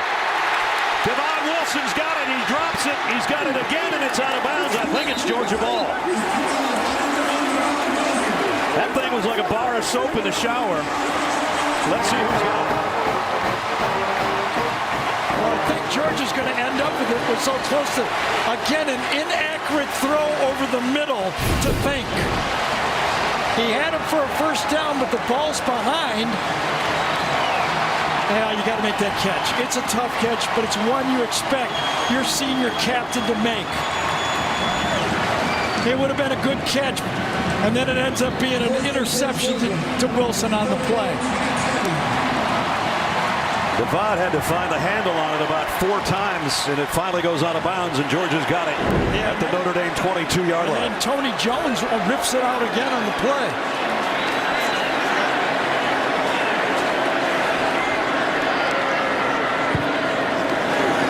Play fake by Fromm. Going to throw it back to Swift in the flat. DeAndre Swift break a tackle. Out of bounds inside the 15. Georgia trying to take advantage of an Irish turnover. Was run out by the law. A penalty marker at the end of the play around the 12-yard line. After the play, personal foul, unnecessary roughness, number 54, offense. 15-yard penalty, 2nd down. I think there was a block late on Kyle Hamilton, number 14, was the call. Justin Schaefer, the backup guard who's in there because Kinley's out with the injuries, the guilty party. For a second, I thought they were going to call it on Troy Pride, but you could see it. I think it was the number 14 from behind. There's the hit, and it had to be called. Come in the game, you want to do something, you want to get in the action, you're in for Kinley, and you end up making a big mistake. So now it's 2nd and 17 back at the 29.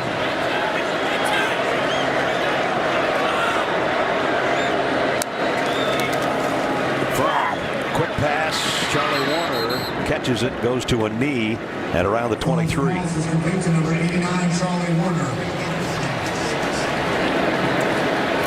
Ian Book talking to Chip Long. That's the first interception this season. Yeah, he had 2 inaccurate passes in a row. Now, whether they were miscommunication on the first one, but the second one was behind Fink and it cost him. Fromm's going, let's hurry up, guys. Yeah, and remember, right now you're sitting there as a defensive coordinator saying, should I pressure this guy? Fromm is so good throwing off his back foot. I don't think so. He's got to hustle to get the play off. 2 on the clock, just in the nick of time, and here comes a full blitz. Fromm throwing to the end zone, just off the fingertips of Demetrius Robertson. Yeah, see that? Fromm is so good at throwing that fade route that you hold your breath when you blitz. And we saw him in the SEC championship game, puts him right down the pipe. He knew he had one-on-one from the slot. He throws it, and this is a 50-50 ball with Crawford. The crowd thinks he got his hands on him.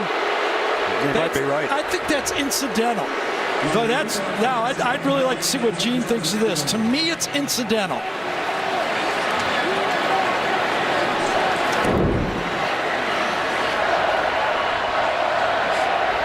Rodrigo Blankenship will try a 40-yard field goal. He's perfect so far this year. He still is.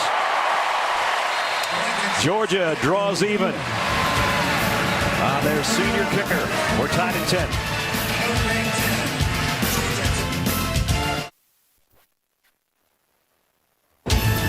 The Home Depot SEC on CBS is sponsored by Izod, Chick-fil-A, State Farm, and by GMC. So Georgia with a 40-yard field goal to draw even at 10-10. 8.5 minutes remaining in the third quarter, and kind of a controversial play, or was it not? Gene, what'd you think about this? Would it pass interference or not? You know, what draws your attention at first is the defensive back really never looks back to see where the football is. Our terminology is he's not playing ball, so really any contact rises to a higher level because of that.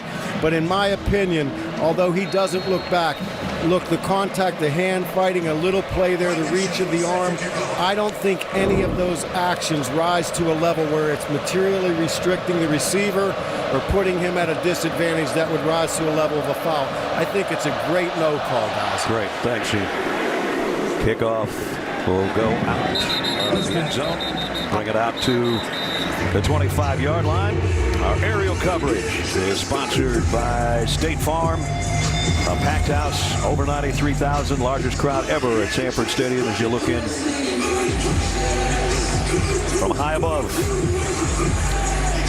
So now can the Georgia defense get another stop? This is Kirby's guys. This is what he built as a defense. So far, Notre Dame's offense been controlling the game. No havoc plays, no big plays until that interception. Can they turn that turnover into something good for the defense to continue on for Georgia? It doesn't seem like the total yardage, the number of plays, and the average per play should be even, but it is almost dead even. Here's Book. Throws out in the flat to Keys. And Keys got out for a couple, maybe three. Let's take a look at tonight's Scholar Athletes, brought to you by Amazon Music. Chris Fink for Notre Dame, one of their captains, and Rodrigo Blankenship, who I just mentioned after the field goal. Amazon Music showing their commitment to the investment of our future by donating $1,000 to Notre Dame and Georgia's General Scholarship Fund. Fink, a senior out of Dayton, Ohio. He's in there right now. And it's Cole Kmet in motion. 2nd down and 7 for Ian Book. Book fires. That one was almost intercepted by J.R. Reed, and he would have had a touchdown had he held onto it.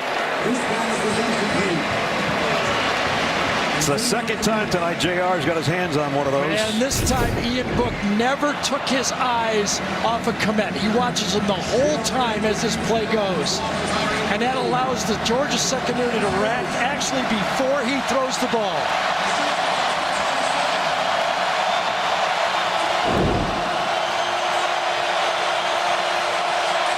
Big 3rd down here for both teams.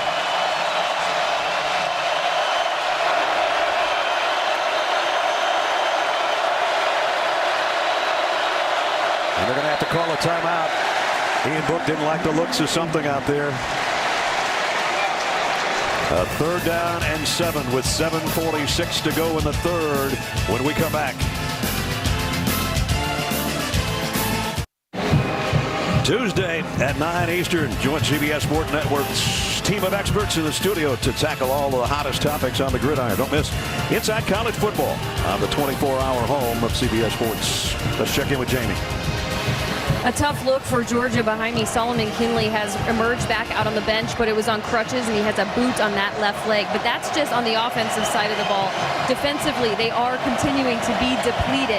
Tyson Campbell never played in this game at corner. Eric Stokes is on the bench with that right ankle injury. He's not playing. And David Marshall, left foot injury. He's on the bench, not playing either. All right, Jamie, thanks. And they could use all the help they can get right now, trying to hold Notre Dame without a first down on this 3rd and 7. Komet switches sides and sets up in a slot on the left. Fink in motion.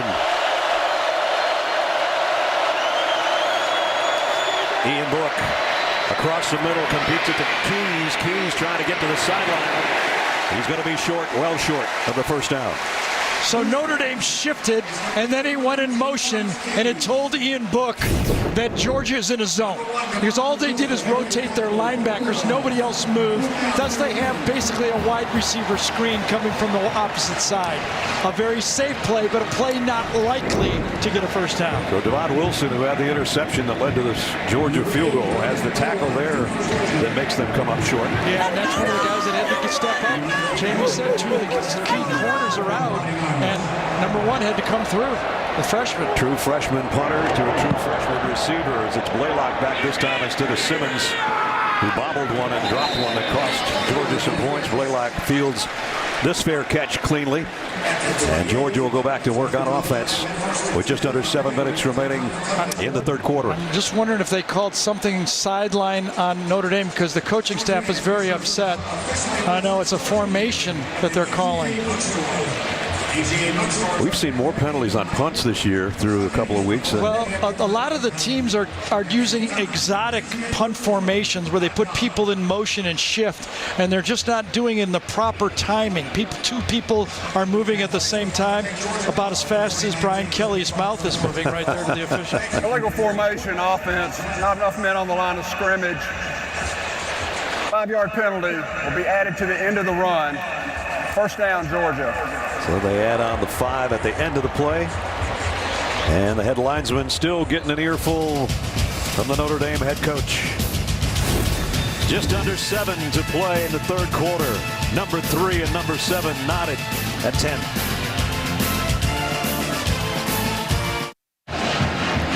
Tuesday on CBS, Ziva is back on the season premiere of television's #1 drama, NCIS.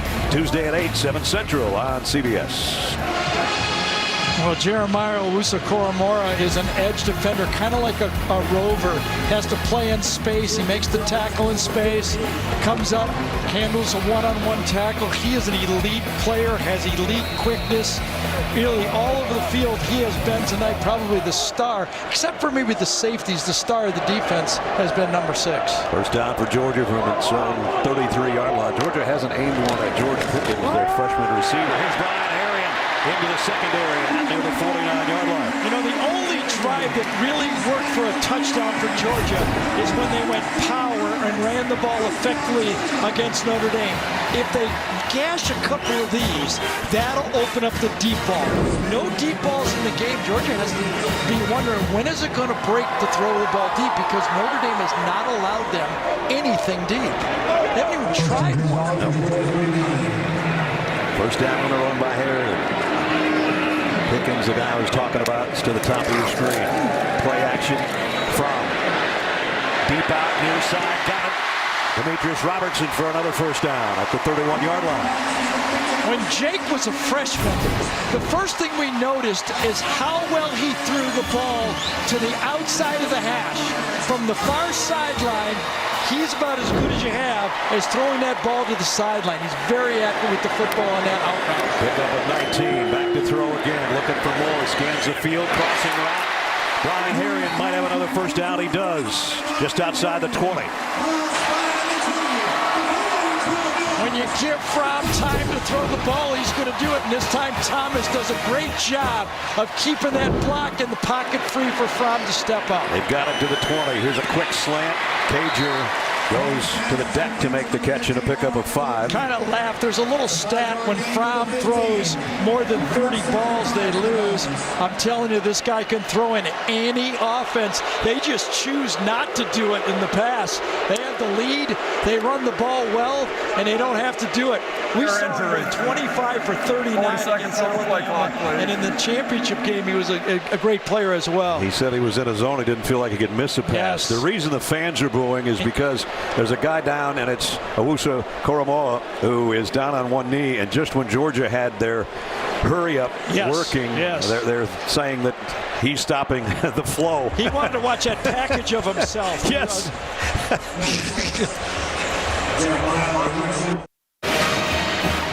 Brad, I think the fans were correct. Watch the 2 players involved.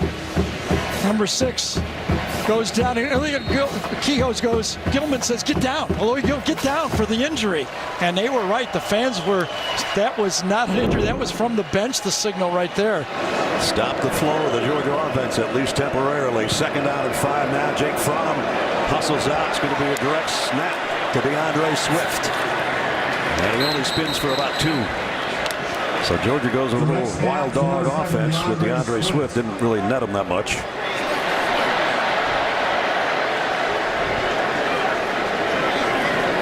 So now they find themselves with a 3rd down just when they had things rolling. They're down at 3. Hard to take the ball out of 11's hands, right? I mean, it's, that guy just pretty good with the ball in his hands and having the running back next to him. They don't have a play yet, and they're under 10 seconds. Directing traffic down with 8-7 from in the gun. 3 wideouts and a tight end. Here comes everybody for Notre Dame. Fromm given ground, throws on the run to the end zone. Got it! No, and out of the hands of Simmons. He had it and lost it. Tariq Bracy got a hand in there and popped it out. He sure did. He kept fighting the whole way, never gave up on the play. Tyler Simmons does the thing he's supposed to, go to the back of the end zone, has it for a second, bobbles it, and then it's poked away. I can't believe Fromm got that much on that ball just to get it to that point. They were trying to go to DeAndre Swift that time. Was defended properly, and Fromm had to go elsewhere and almost made the play. Well, Rodrigo Blankenship to try to give Georgia its first lead of the night. So be a 31-yard attempt. He's 6 for 6 on the year. The kick is up and it's perfect. And the Dogs at home finally taking a lead, and it took them to the 4:21 mark of the 3rd quarter.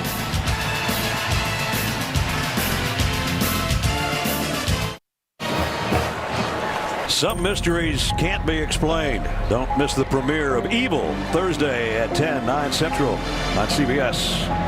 Georgia fans think Notre Dame was pretty evil through 3 quarters here with the lead, with Georgia being a heavy favorite, but Rodrigo Blankenship's field goal has given Georgia its first advantage, 13-10. And the fake injury by Owusu Koromoa that time was big. That stopped the flow by Georgia on that drive. And Hot Rod Blankenship gets it 6 yards deep in the end zone. They'll take a knee, Lawrence Keys, and they'll bring it out to the 25-yard line. We've been talking about Ian Book and who he reminded Gary of, and this is the guy we were talking about a little bit earlier. Yeah, those quick feet, being able to do a lot of things in the pocket, Joe. Throwing on the run, he was a magician. He got to be a better pocket passer when he went to the NFL, but his style when he played, I played when he played, I just remember how quick he was in the pocket. Got a hold. How do you have a holding call on a touchback? Not quite sure, but yeah, it was about the 40-yard line they called it. So as the ball was sailing, they're going to take a 10-yard retreat here. You know what I remember about Joe? Every Sunday morning after church, we'd turn on the TV and they'd have the replay of the Irish the day before, and it was Lindsey Nelson. I know. And we pick up the action later in the 3rd quarter. Right. 1 game a weekend back then, right? Yep, that's right.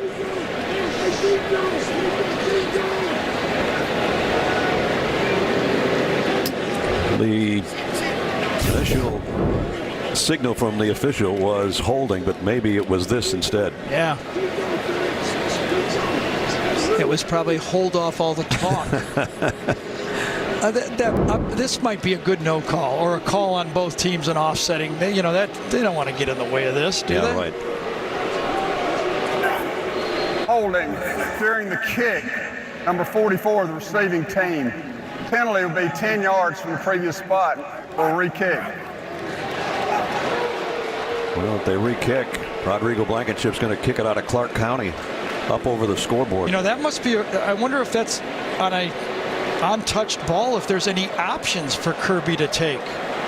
Because he'd rather move him back, wouldn't he? For than sure. re-kick? Yes. The only thing I can speculate is he has no choice but to re-kick.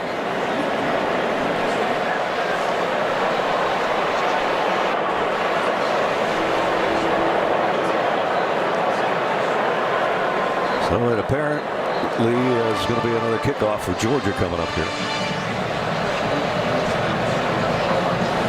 That's a new one on me. No, that's the only thing I think, unless they're going to try an onside kick here.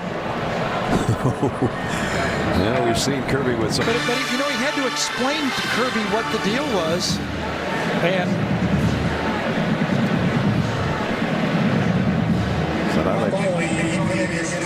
so now they're at the 45. That's one of those rules, you go down like it's on page 345, exception 3B, unless there's a tax code violation. And there's only 346 pages. Exactly. I have no idea. All right, Hot Rod's going to kick this thing probably out of the stadium, unless, as Gary said, they would pull some sort of pooch kick or onside kick. And they do drill it down the middle. And it's fielded and taken and bounced outside by Keys. I beg your pardon, that's Shane Simon. See, there's no way that they would have taken that option unless they were forced to. Keys territory rules official. Gene, I'd never seen that one before. Differential in this play, Brad, is that on a scrimmage kick or punt, we have an option to put it on the end of the kick, or we have to re-kick with the penalty. In a free kick situation, the only two options are that they either decline that foul and take the result of that kick, or they take the kick to the 10-yard penalty. I think that's where we ran into that, and they decided to take the penalty to try to get a squib kick there and gain additional yardage inside of the 20, and it kind of backfired on them. It did. They got a yard more out of that. All that business at the 26-yard line. Again, there was no option to take the 10-yard penalty and move him back 10 yards after the spot, after the kick route to the 25-yard line. So for all the Georgia fans that say, why didn't Kirby take the penalty? Yes. That's right. That's why he had to explain it to Kirby. Kirby goes, huh? On the play, the clock did not start. Please reset the clock to 4 minutes and 15 seconds, please. So Notre Dame in the second half has gone 3 plays and an interception, 3 plays and a punt. They've thrown the ball 5 times and run it once. They're trying to do what they did in the first half. Georgia's moved up. I think Notre Dame has to throw the ball deeper. They are squatting on all the throws. Even if you waste it down, they got to throw the ball deep. Notre Dame has 21 rushing yards in the ball game from the 26. They'll try this one. Tony Jones trying to pop it outside. Give him 2 or 3 more. Just elite speed, 11-man speed on that defense. So it's almost facing like NFL speed, and Notre Dame does not have the back that can really do the DeAndre Swift type of a running attack. Tyler Clark is the guy that stood him up and got help from his friends. Dexter Williams was the guy that did it a year ago. Remember, he was hurt the first 4 games, and how different Notre Dame looked when he came in after those first 4 games. They just don't look like they got that guy now.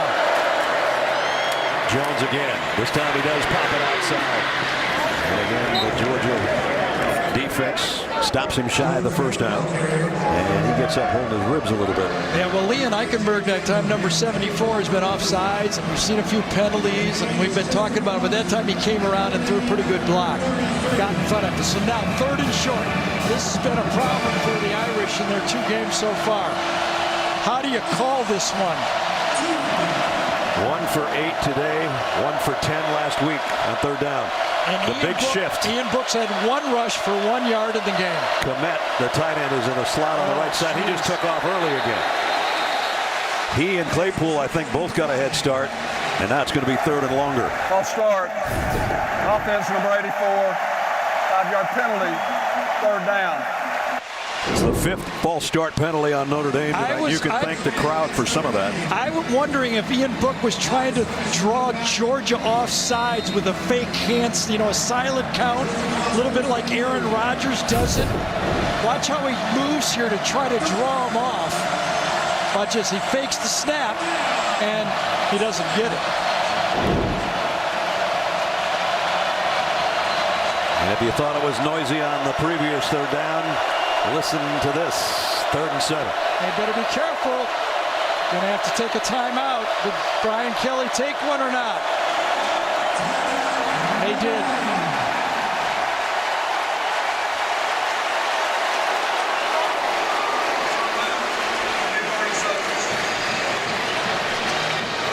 .234 remaining in the 3rd quarter. And you saw the Georgia fans really giving themselves a little nod there because they know that they've gotten Notre Dame confused a few times with the noise in here. Coming up next Saturday, SEC on CBS features the Rebels of Ole Miss heading into Tuscaloosa, trying to upset the 2nd-ranked Crimson Tide of Alabama. We'll be there. It all kicks off the State Farm College Football today at 3 Eastern right here on CBS. Tua Tagovailoa just had another average day at the office today. I think that's 17 touchdown passes so far, no interceptions. 5 more today. Yeah. Yep.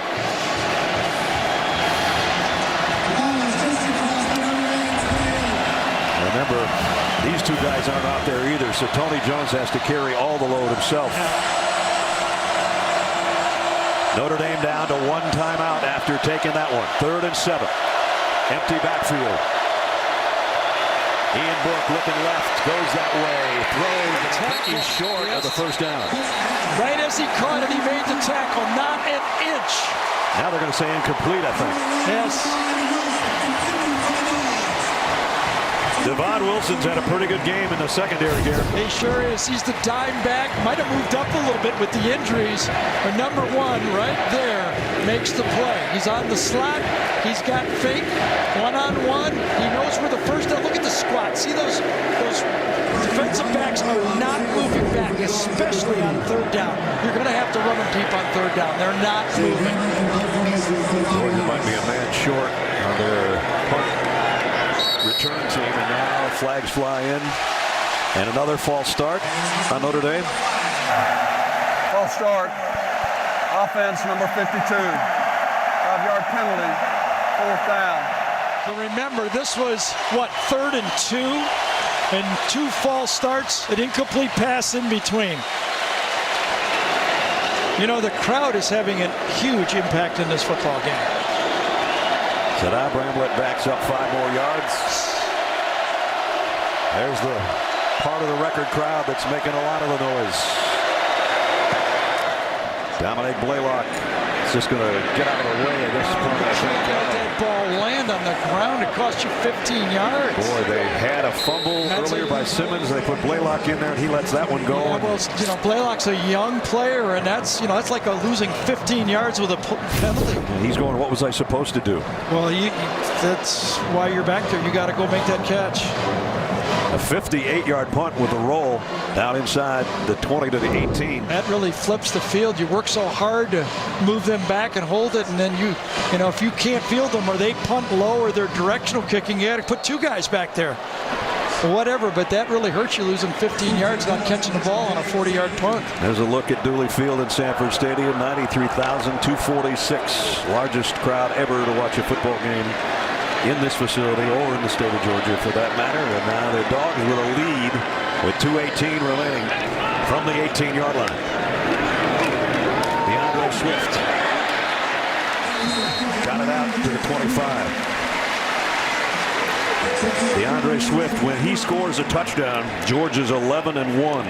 He does have a 3-yard touchdown earlier in the game, but he's had to work for his yards. 61 yards on 12 carries for DeAndre.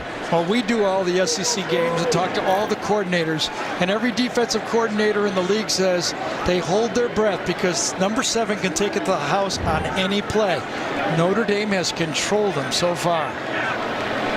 James Cook in motion. He fakes the handoff, and here's Swift. And a hurdle into the secondary for DeAndre Swift. And another first down, Georgia. He went right over number 20, Sean Crawford, that time. Barely broke stride. I don't know if he was a hurdler in high school, but he could have been. That's pretty, isn't it? Yeah, it is. First down at the 35. You know, the three and outs from the Notre Dame offense is now catching up with their defense. Swift stays in there in the backfield with Jake Fromm in the final minute of the third quarter. DeAndre ran into a wall. Now he got into the secondary. He's got another first down. Spinning his way. It appears for a first down at the 45. It's so important for the offense to help the defense. When you go 3 and out 3 straight times, your defense starts to get gassed. And those tackles that were so easy now become arm tackles. Now we get another Notre Dame player down, and again the crowd is going to boo. And they should be penalized if the officials see it. If they see it, they need to call it, but it's tough to see. And that's Asmar Bilal. Yeah, and that one, it would look like he had a chin strap problem when he went down on a knee. And that is, if seen by the officials, that is an unsportsmanlike penalty. And Jake Fromm saying, hey, there's no doubt on the first one. They got away with one. Now, we don't, you don't know 100%. It was, Jake Jordan, look right there. Come on. But there's no doubt that Notre Dame is using that as a tactic once. Let's bring in Gene Steratore, who's been in this situation before, many times. I have, Brad, and Gary. To your point, the first scenario when you have a teammate pulling another teammate down to tell him he's injured, I agree that jumps out. The situation the officials are in here, though, guys, is look, when a player voluntarily goes down, you cannot ask an official to assume that player is hurt at that time. It's a difficult place to be in as an official. We may think we know why he's going down, but we cannot assume that with safety being involved. You saw Bilal come by Jake Fromm, and Fromm's shoulder kind of ran into his face mask. Fromm's got sharp elbows. Babies are really sharp, I guess. Anyway, they're putting eye drops in on the sideline. I think Gene's point is right on, though. How do you know for sure, right? If you call a penalty and the guy's really hurt, looks like he got stuck in the eye there, and you got to in that. They're on the side of caution. Absolutely, for the injury of the player. First and 10, Harry in the backfield now with Fromm. He'll get the call and just barely got back to the line of scrimmage before Tagovailoa Amosa made the stop from his defensive tackle position. Yeah, inside, with the graduation of Jerry Tillery, their big stout 3 technique inside tackle, first-round pick. There was questions of could they stand up and hold up inside. They've done a good job inside. Well, 3 quarters in the books. Number 3, Georgia took the lead in that quarter, and now the cell phone lights will come out at Sanford Stadium, and the 4 fingers will go up. Who will control the fourth quarter? Number 3, Georgia, or number 7, Notre Dame? Stick around with us and find out. During the timeout, the LED lights go down, the red lights come out, and then the cell phones look like fireflies in the Georgia night. And that's the setup to set up our fourth quarter. 13-10. Number 3, Georgia leading number 7, Notre Dame. 15 minutes remaining. Here we go. We wanted a close game between number 3 and number 7. We got it, partner. I think Brian Kelly, if you asked him 3 hours ago, would you take 13-10? Yep. He'd take it. But the bad part is 3 straight 3 and outs. He's starting to get a gas defense.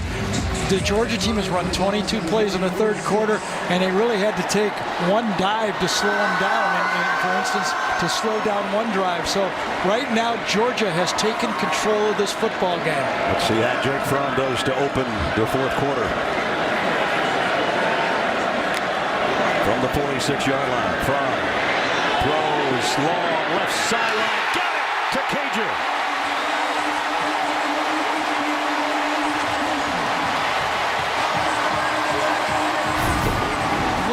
Cager, the transfer, number 15 from the University of Miami, is matched up one-on-one with the outside with Crawford. Again, great coverage, puts it in a spot not even a professional corner could handle. Back in the red zone and back to the air goes Fromm, and back to Cager he goes.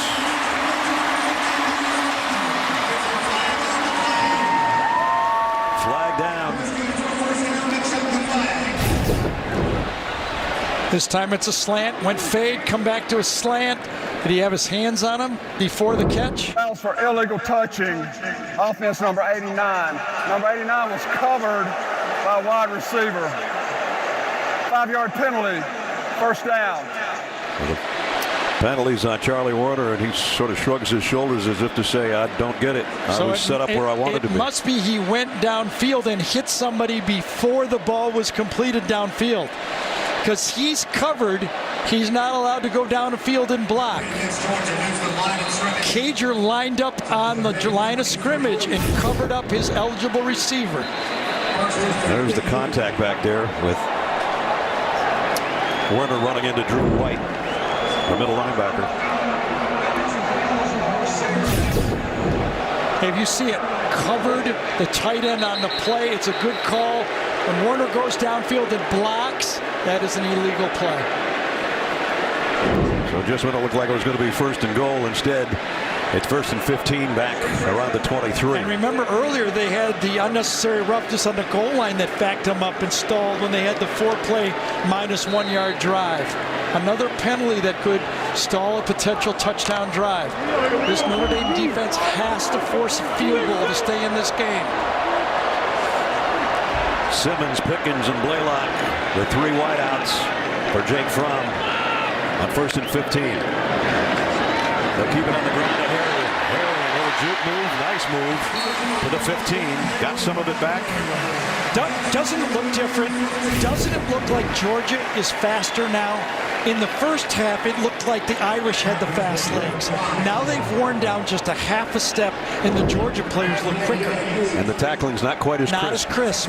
You know, usually when they say poor tackling, you think the guy doesn't know how to tackle. What it is, he's out of position.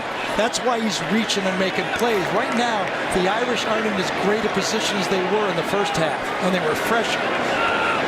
Inside the 15. Here comes the blitz. Here's the lob to the corner. Pickens. No. That's great coverage. It would have taken a fantastic catch by Pickens. This time it was Bracey, number 28. Remember, he popped the ball out earlier in the game on the fade. He's got it one-on-one. It's just him. I think that's the first time they've targeted him, Gary. Didn't he have one where he knocked the guy out of the back to the end zone on one? I thought he knocked the ball loose. Might be wrong. I think that's a good call. That's fighting for a 50-50 ball. Yep. He had a little bit of jersey right there. He had some jersey. It's hard to use your vertical when a guy's got his hands on the jersey, right? Third down and 7. They could have called that. Third look. All out blitz. Fromm lets it fly. Back shoulder. Cager. Touchdown. I think he got his right foot down.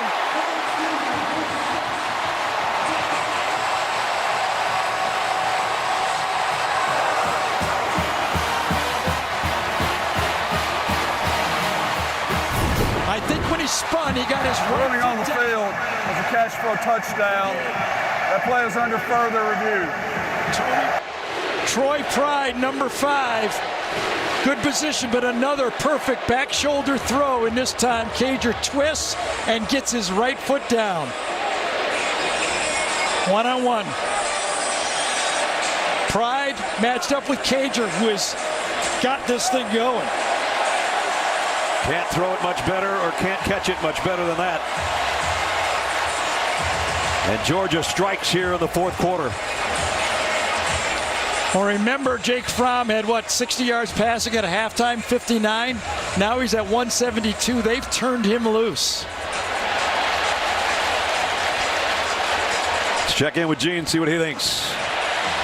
What they're looking at right now, guys, is field. Touchdown is confirmed. Totally agree with that ruling of confirmation. The receiver is falling after getting one foot down, and he must retain possession of that football through the fall, which he does through the entire replay. It's good when they look at a play like this, guys, and they put it away so quickly. We don't have a 4-minute delay on it. I agree with you. 100%. By the way, Cager, 6'5", Pro Pride, 5'11". The extra point by Blankenship is good. And suddenly Georgia up double digits at home. 13-19 left. Their junior quarterback, who doesn't lose often, has got his team in command right now. Let's take a look at our ExxonMobil game recap between number 7 and number 3 here. Georgia with the lead right now, but they had some problems on special teams. This fumbled punt by Tyler Simmons at the 8-yard line led to Notre Dame's score. Ian Book looking for the back of the end zone, but his tight end snares it before it got there. Notre Dame led 7-0. DeAndre Swift, his 3rd rushing touchdown of the year from 3 yards out. That tied it at 7. Notre Dame did a great job, or has to this point, on tackling in the open field, but they're starting to crumble a little bit in that category. And now Jake Fromm just hit Lawrence Cager on a touchdown of 15 yards, and Georgia's got a 20-10 lead. And there's the lead dog, as I called him earlier, firing up his team over there on the sideline. And when you look at it, when you went through that whole sequence, I mean, Notre Dame's had success on offense, but their only scoring touchdown drive was on a turnover and a 9-yard drive that really a busted play for their touchdown. But I think the story of the second half is the Georgia defense has stepped up. 3 straight 3-play drives, 2 3-and-outs, and 1 3-play interception has gassed the Notre Dame defense. Blankenship to kick. About 9 times out of 10, it's a touchback when he kicks it.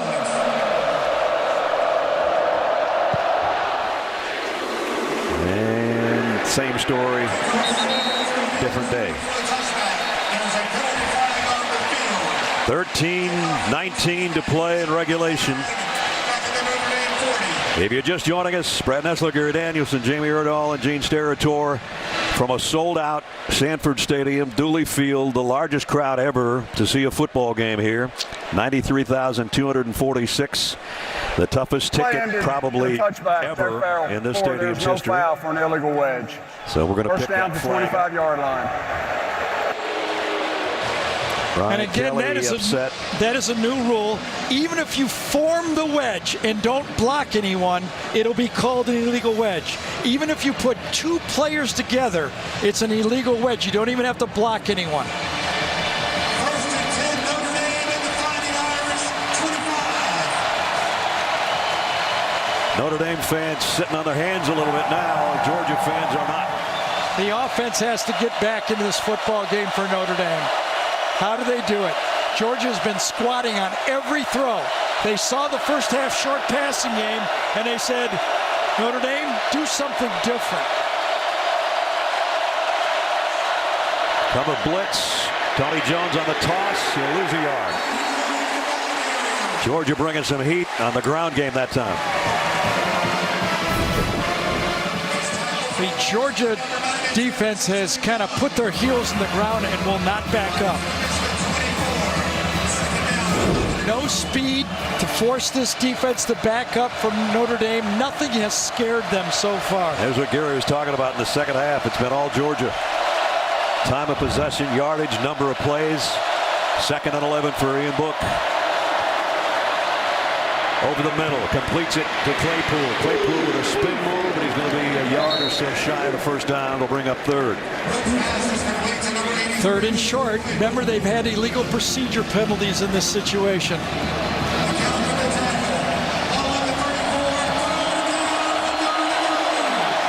All 3 receivers to the near side.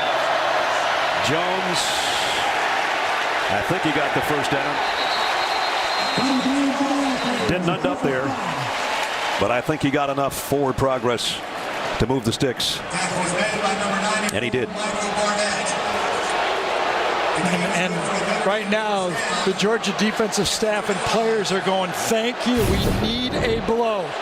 2 or 3 more first downs, get into scoring position. I bet Brian Kelly already is thinking, if we get this thing near the 50-yard line, I'm playing 4-down football.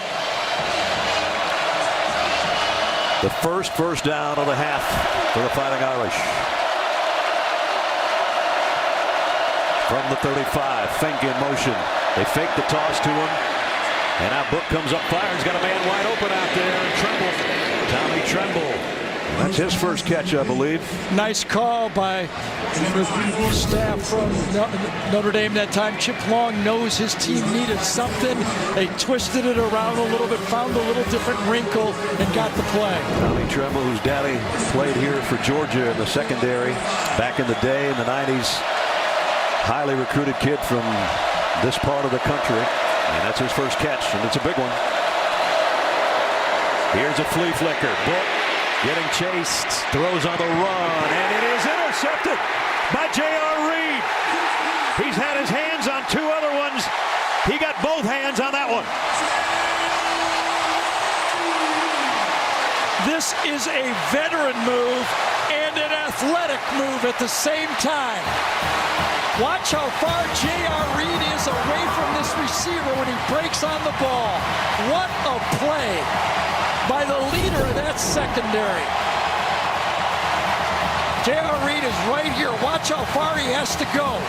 He's back, and then he starts to run. And he beats the pass there. You know Ian Book thought he had. His daddy was a great receiver in the NFL. Junior looking pretty good with that one.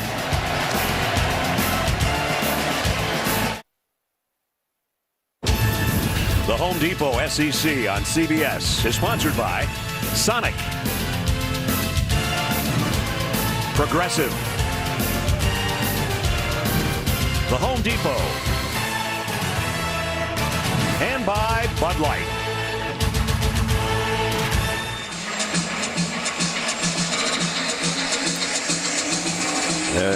Interception was under review, Garrett. Yeah, first thing, you're going to get a corner blitz here from the outside by number 26, Tariq McGee.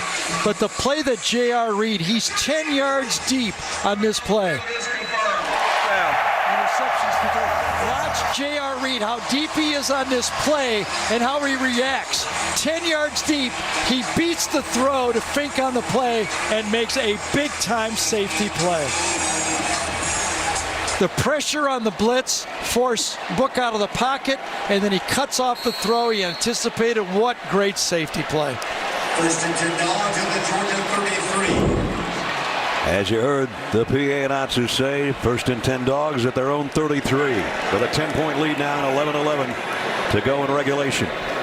Jake Fromm under center with DeAndre Swift behind it. And it's DeAndre Swift into the second level. And another first down, and now he's starting to close in on 100. Yeah, the misconception about this Georgia offensive line is that all Georgia wants to do is pound. Well, they don't do that. They loosen you up, but then when they get control of the game, they can pound you.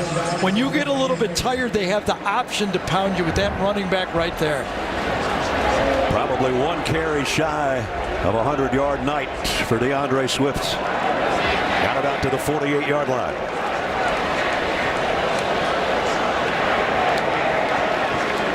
Isaiah Wilson, number 79 in the game, did not start, been injured, but he has made some key blocks like that one right there again. Swift got to the 50. That should put him just about at 100. Yeah, he's electric, and he can cut. We've been seeing this for 3 years, basically. When he sticks his foot in the ground, he can cut, power inside, he catches the ball to the backfield, and when he gets to the second level, he can go over the second level. He makes his own level there. Yes.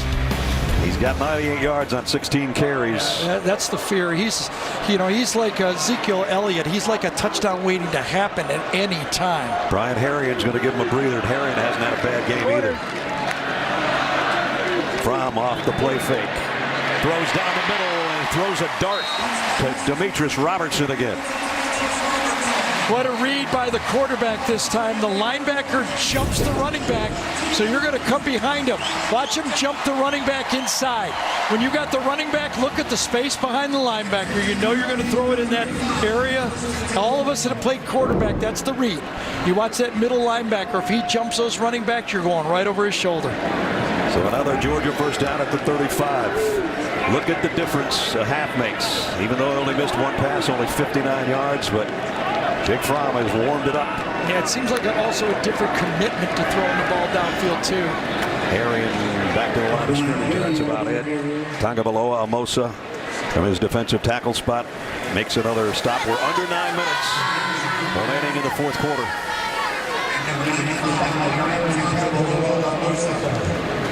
Yeah, and Jake Fromm's so smart. He's also now starting to work that clock. Snaps the ball late in the play clock. He knows he's got the lead. No need to go fast now. See it? He knows exactly where it is. Going to get that thing down under 10 before he even starts to lift the foot up. Perfect. Swift spins and is dropped. Nice tackle. Drew White made the first hit, and then Owusu Koromoa put him down. Don't forget later in the game, the play of the game presented by Jersey Mike Subs. Jake Fromm's favorite saying is, "You can't go broke taking a profit." Well, he's profiting here in the second half for his third-ranked Bulldogs. It was interesting. We asked J.R. Reed, who faces him all the time in practice Friday, what makes him so good? And he goes, I tell our guys, you have to disguise, but if we do, if one guy's out of sync, he'll read it and gash you. 3rd and 10. Pressure coming on Fromm this time, and he's going to run it right up the middle. Takes a hit and another, and he's very close. If they give him the spot, then it looks like one of the officials gave him. It might be a first down. Yeah, I'll tell you what, the Georgia staff is holding their breath on this stuff. Backup quarterback this year is a walk-on, Stetson Bennett. Justin Fields playing for Ohio State. Jacob Easton's playing for Washington the last 2 years. He's on his own. Taking those hits long-term is worrisome. He needs to know when to get 7 or 8 yards. You're looking right there at Stetson. When you get 7 or 8 yards, take a slide.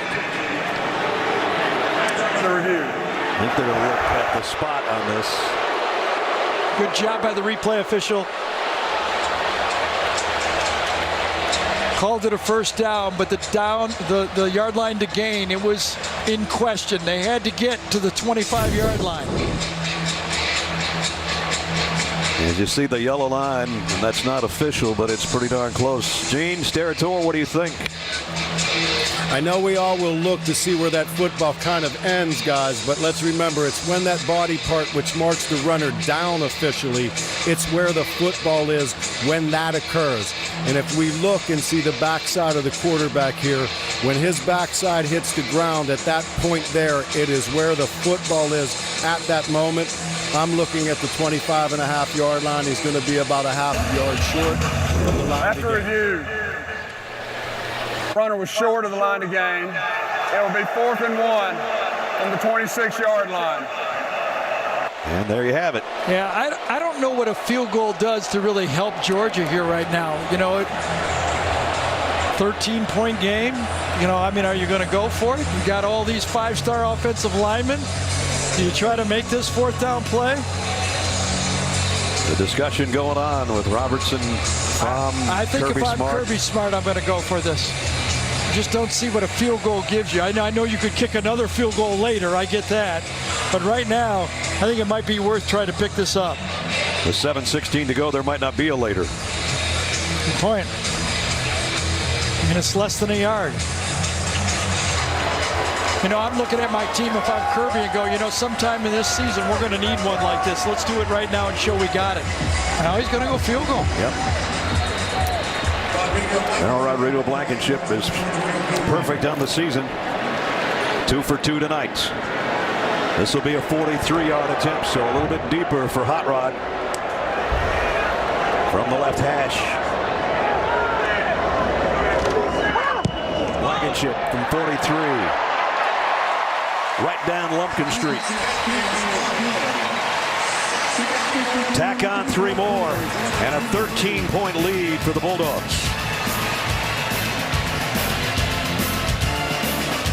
We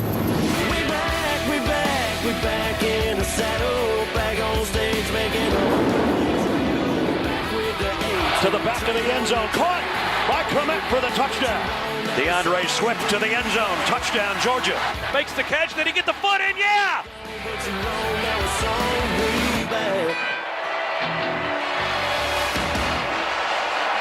A record crowd in their saddle, and they sure have made a whole lot of rattle at Sanford Stadium. 13-point lead now for the Dogs with 6:54 remaining in the ballgame.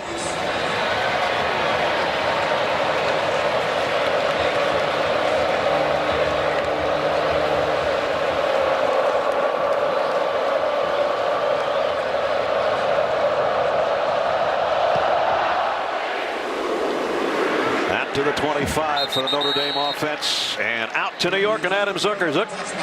Hey, Ness. Texas was down at home to undefeated Oklahoma State in their conference opener until flea flicker. Sam Ehlinger connecting with Cade Brewer for his 4th touchdown pass of the night. Longhorns defense stepping up as well. They're up 13 with about 2 minutes to go. Back to you. Here we've got just under 7 to go. The second half possession's not pretty. Yeah, so when you got 14 plays in this whole second half, that's not good enough.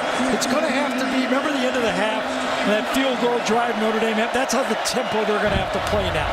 They don't have time to waste anything. They got to play up tempo right from the start. Book quick slant knocked out of the hands of the intended receiver Claypool. He took a shot. Richard LeCounte and Tyreek McGee put the wood to him. Yeah, and again, this Georgia defense is not backing up. No deep balls, nothing down the middle, and the safeties are jumping everything that comes in front of them right now. LeCounte and J.R. Reed, the veteran safeties back there for Georgia. 2nd and 10. Book, quarterback draw. He's going to throw off it. Got it to Komet. I thought he was going to run with it, but he threw. Komet's got reception number 8. So Komet had 7 catches in the first half, and he's been blanked in the second half. So now. That was a nifty play. It was. I don't know if it was drawn up that way, but it worked. Yep.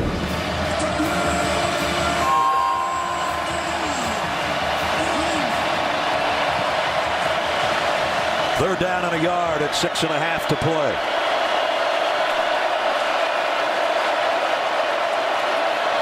They fake it to Jones. They come up fire, an easy pitch and catch to Claypool for the first down.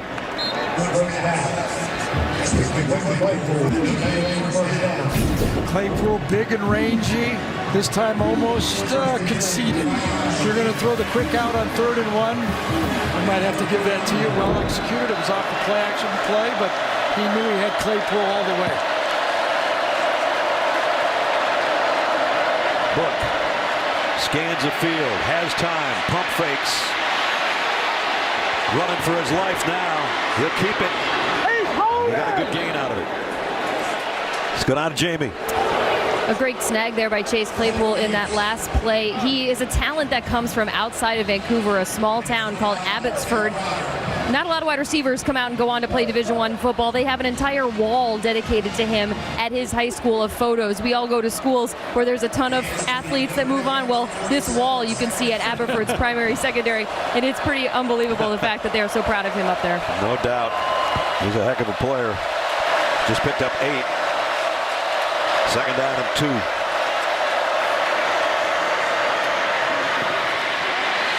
Again, Book throws on the run.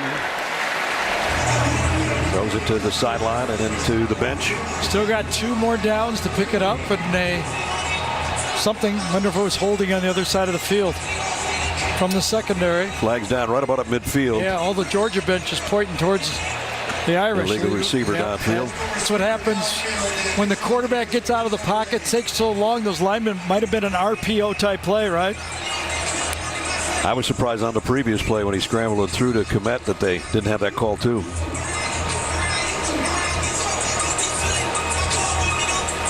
Here it is. I wonder if it was the center, Jared Patterson, number 50. An eligible receiver, downfield number 72. 5-yard penalty, 2nd down. That's the right tackle, Hainsey. So let's watch, see how far he gets down. You're allowed 3 yards. He blocks, he's less than 3. Oh yeah, at the end, he just kind of had a guy and then kind of fell off of him and stuck his arm out. Book throws into some traffic, in and out of the hands of the tight end again, and J.R. Reed again was there. Well, and why wouldn't you be there? That's all they're throwing, right? I mean, the crossing routes, he's jumping every one of them. They're going to have to bring something across and then something behind them. That's the only way you're going to get deep. They've been preaching havoc plays for the Georgia defense, and Jamie said, what's a havoc play? J.R. Reed said, you ready? Tackle for loss, a sack, a batted ball, a pressure that produced an incompletion, a fumble, or, in my case, an interception, which he had on the last series. And when I played, that was called Chicago Bears every game. 3rd down and 7. Book backpedaling. Now comes forward. He's going to run again, and he got the first down. Nice play by the Notre Dame quarterback. All right, still a football game here. You know, if Notre Dame can get into the end zone, they're going to go onside kick. They're not going to give the ball back to Georgia. So now it's make a touchdown, and onside kick is the strategy. They're in Georgia territory at the 49. Every play, you know, draw play screens are an option, but right now it's all on the quarterback. Just a 4-man rush. Now a late extra rusher as Book got a wide open commit into the Georgia secondary inside the 20. Oh, you talk about a tight end having a night. You had 2 deep safeties, and you bring right up the seam route, right up the seam right there. Perfect. Well, kind of an odd look right there. Safety just jumped the count number 2. He starts out in the middle and runs right past the seam route to the outside. Pick up a 31. And in the red zone, the Georgia 18-yard line. Here Book throwing to the end zone, just overshot. Claypool is intended receiver, and there's a flag down. Yep.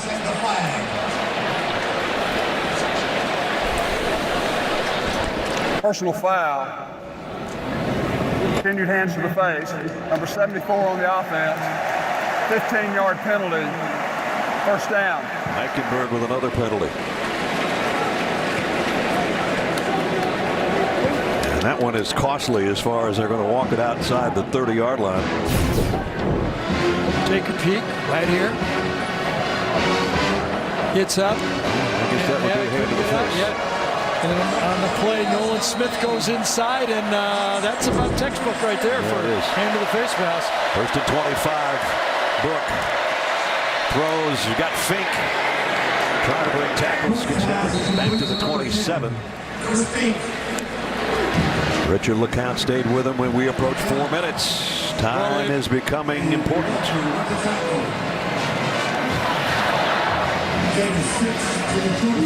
Remember, Notre Dame's only got 1 timeout remaining. Yeah, they've only got 1 path. Score onside kick. Again, the noise getting to the offensive line a little bit. Book loads, fires, far sideline. What a catch by Claypool. Yeah. What do they call it? At the 4-yard line. Wow, nice play. Great phase that time to the outside. McGee is right there, but Claypool leans. And does he fall out of bounds? They have to take a look at this. Notre Dame's trying to go right now. Kirby is even going to take a timeout to ensure they look at that on the field with the catch in bounds. This play is under further review. Kirby was running down there. You go, please tell me you're going to review this because I'm right here. And they said, no, we're going to review it. Does he come? Does anything get down? Wow. Does his right foot get down before he lands, though? Gene? I think his right foot came down. Let's bring Gene in. This is a bang-banger, Gene. I know, Brad, but Gary is right on it from where I sit, and I believe that right foot touches right before the backside of that receiver's body hits out of bounds. If we can freeze it, it's a great job. We'll see some air. Now, my butt would have been on the ground. I'll tell you. Maybe years ago it might not, but right now my butt would have been on the ground. But this guy's got a skinnier butt than me. Right there. Yeah. There's the foot and there's space. I agree. That's a great job by the officials, guys. You know, we get this luxury frame by frame to look at these plays. And I think at times we forget how fast this really is. and they get these plays in live action, and it's really fun to watch from where I am. And I do cheer for the officials at times, guys. After further review, the ruling on the field stands. Completed pass is what was called, and it stands. And it's 1st and goal at the 4-yard line. Just to give us an idea, let's look at this in regular speed. That's what you officiate now. That's what those guys on the field are looking at. Yeah, great call. Great point, Gene. And they do it all game, and we pick apart the bad ones. Kind of our job, but remember all the good ones they call. 1st and goal, Notre Dame.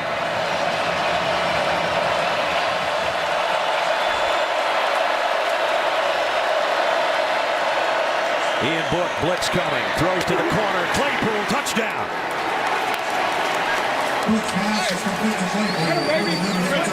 They needed a score in a hurry. They got one. Yeah, again, remember last time they were inside the 10, they threw. Well, they throw again. Let's see if the pressure, release. This time's a stop. It's not a back shoulder, it's a stop. Kind of gives them a little bit of a shove. McGee, if you push with your elbow, you get away with it. McGee could not stop fast enough, and Claypool got away with it. Claypool with his 2nd touchdown catch of the year, and a very, very big one. I learned that from Chris Collinsworth back in the day. He goes, you can push with your elbow all day, they'll never call it. Boy's extra point is up and good. He was a Cincinnati Bengal when I heard that, by the way. But he was right. There's a flag down on the extra point.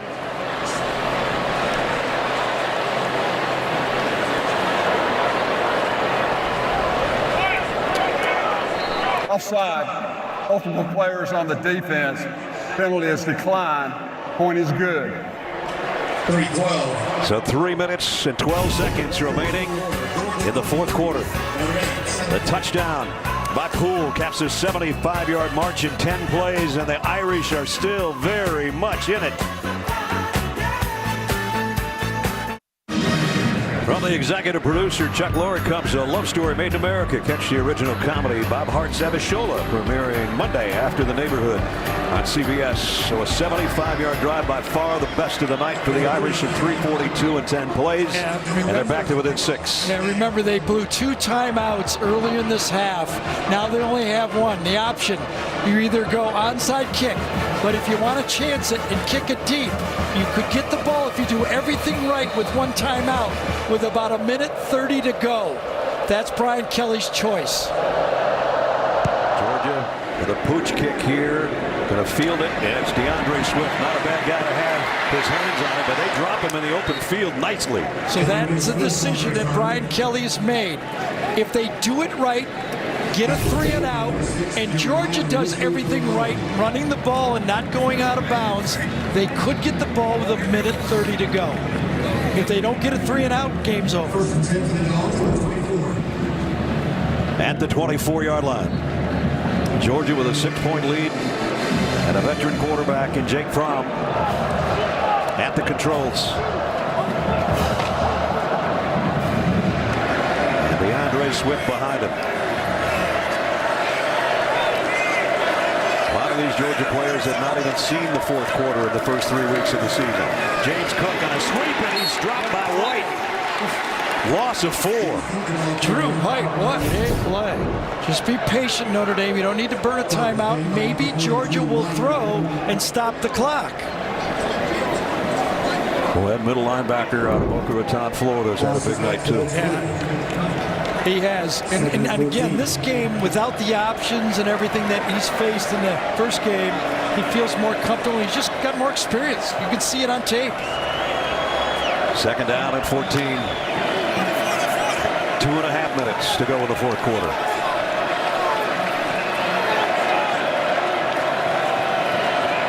Three wideouts and Charlie Warner, the tight end. They'll keep it on the ground, Georgia, though. DeAndre Swift just got back to the line of scrimmage. Now they'll do it. Perfect. Can't run it any better. The defense did it. The decisions were firm. They know what they're doing. Brian Kelly took the timeout when I would have after 2nd down, but you had to have 2 stops. Now, what do you do if you're Kirby Smart? Do you let Jake Fromm throw the ball here? Now, speaking of Jake Fromm, let's take a look at the GMC game changer. A lot of people have said to me, Jake Fromm has never really had to win a game and be big numbers as far as stats. Well, you know, he wins most of the time. Why do you care if he's got stats? And in this second half, he's been pretty special again, and now they're going to ask him probably to be special one more time here. Well, here's what you got to think if you're calling plays for Georgia, though. If we let him pass, what are the odds that we can throw a 14-yard first down? Are we better off running the ball and burning 40 seconds off the clock? These are decisions. First pressure play of the year for Georgia. Because if you punt it, you're going to gain 35, 45 yards. Unless you punt it like the first punt of the night. Yeah, that's true.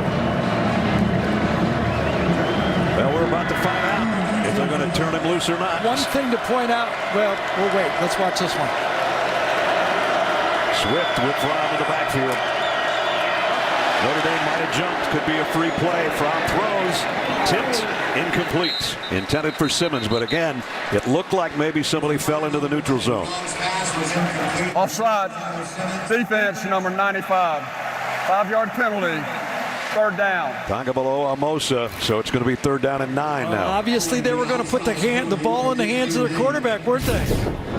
You got to trust Jake Fromm just enough. And a good snap that time by Troy Hill. I don't even know if he waited for the actual snap count. He saw him in the neutral zone and snapped it. Good play by Troy Hill that time, number 55. So now third down is shorter. Biggest play of the game. He faked the snap, almost like a head bob, but he got away with it. Fromm dropped the ball. Now throws deep. And it's incomplete, intended for Pickens.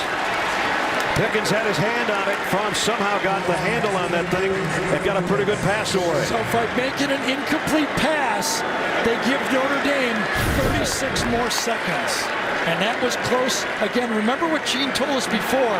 When the defender doesn't look back, you're more likely to call pass interference. Pride is very fortunate to get away with that one. He had his hands on the collar of Pickens that time. A no call and got away with it. Jake Camarda to punt. Fink is back deep. Oh, and another knuckleball of a punt. Called it. He did. He almost missed that thing. End over end, where are they going to spot it? 48-yard line. You know what, let's go back to Kirby's decision, though, to kick the field goal.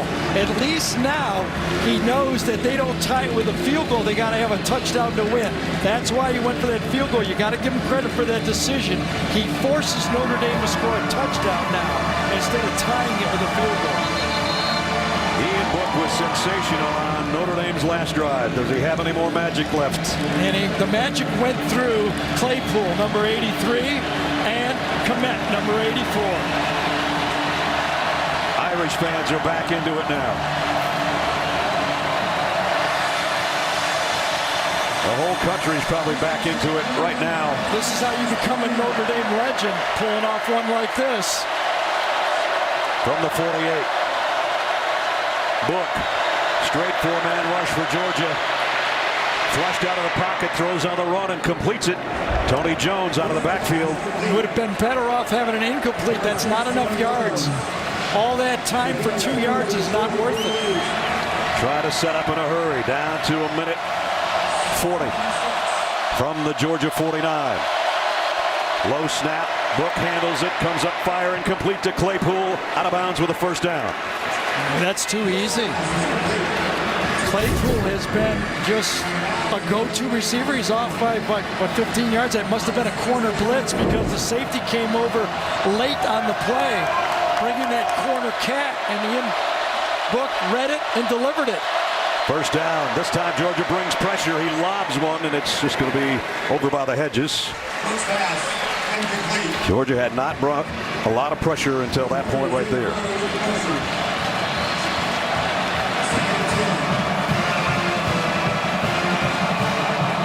They've been bringing the corner, and it helped him on some, but on the last play, it burned him.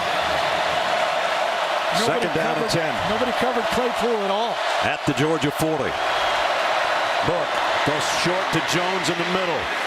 Got only a couple yards out of it. He's tackled right in the middle of the field, and the clock will run. Georgia changes up their defense. Some new bodies coming in as Book brings up the Irish 3rd down and 9. Approaching a minute. Ian Book has to throw another one away. 3rd and 9, 4th and 9. I was watching Cole Kmet run across the formation that time, and he was gassed. But you can't substitute for him. You got to run it out. Here's your ball game. Irish need a 1st down. They've got to get to the Georgia 30.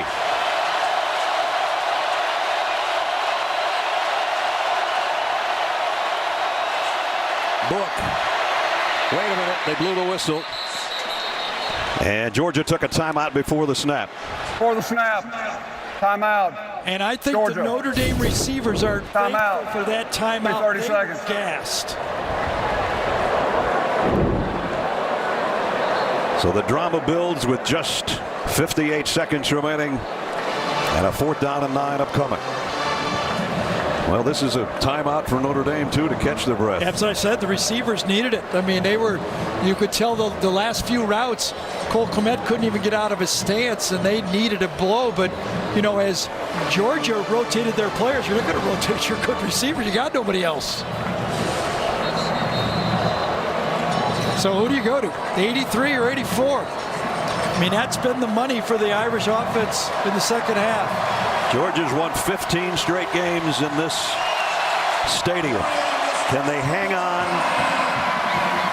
and preserve number 16 against the 7th-ranked Irish of Notre Dame? 4th and 9. It seems to me it would be hard to go away from Claypool because he can win a 50-50 ball. He's at the bottom of the screen right here. This is the ball game if Notre Dame doesn't get a 1st down. Book's in trouble. Giving chase, he's just going to lay it up in the middle of the field, and it's knocked down by Georgia. DJ Daniel got a hand on it, and you saw the exhale from Kirby Smart on the Georgia sideline.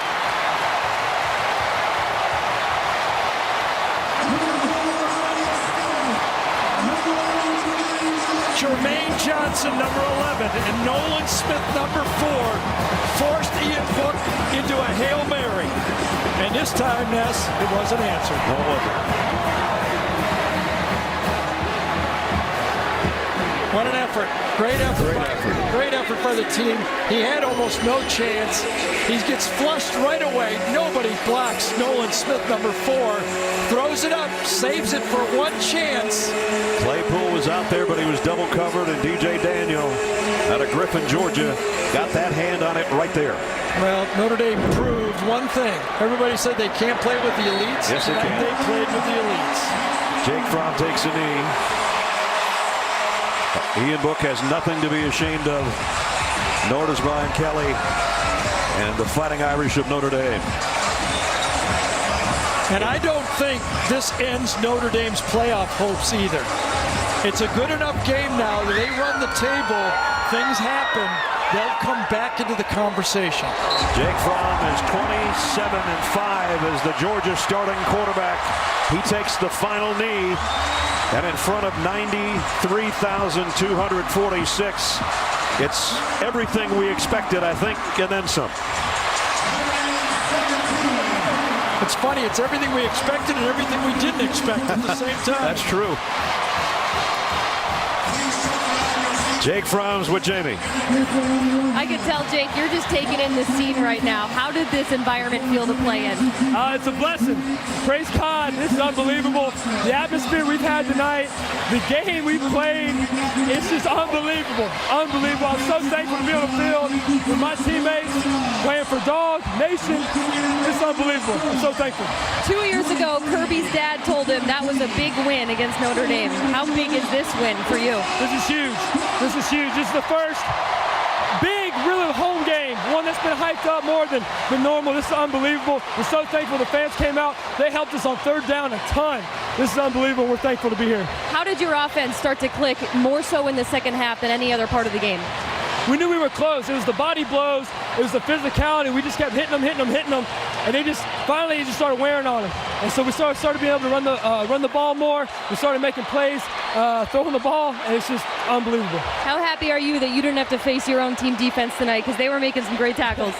They're great. They're nonstop. They're relentless, and that's what they did. They came out and played tonight. Congratulations, Jake. Thank you, Jimmy. Thank you. The team over there with fans from the student section.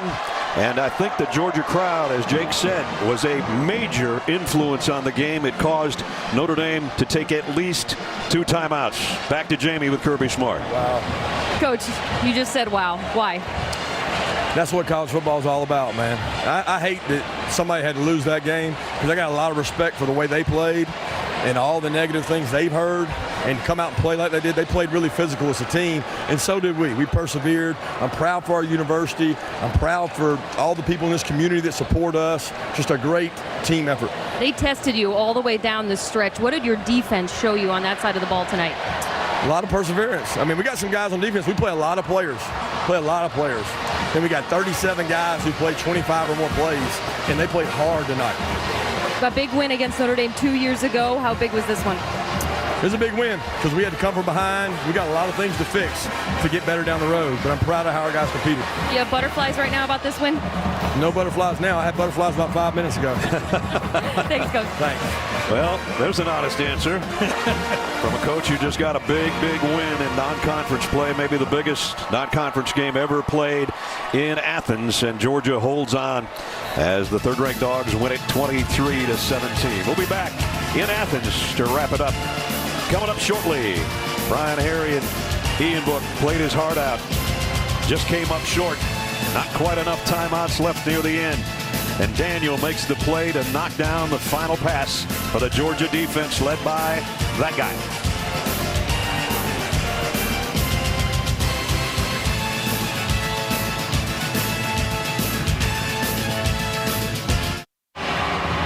As Kirby Smart told Jamie, it's too bad that one quarterback can have that kind of feeling. And on the other side, a guy that played his heart out has to have that kind of feeling. Final score is 23-17. Georgia holds on at home. And now it's time for the play of the game presented by Jersey Mike's Subs. It came in the fourth quarter. Georgia only had a 3-point lead, but they went on an 82-yard drive in 8 plays in 4 minutes, and this was the capper. Lawrence Cager on the throw from Jake Fromm. That put him ahead to stay. And here's how Scott Howard called it for the Georgia Radio Network. Here we go again. All right, on third down, Fromm going to throw it to the corner of the end zone. Cager makes an adjustment, makes the catch. Did he get the foot in? Yeah! Touchdown, Lawrence Cager, spinning in the air, getting a foot in out of the side of the left corner of the end zone. Touchdown, Cager. Touchdown, Georgia. And the Dogs go on to win it here in front of a record crowd. 93,246 were in this place.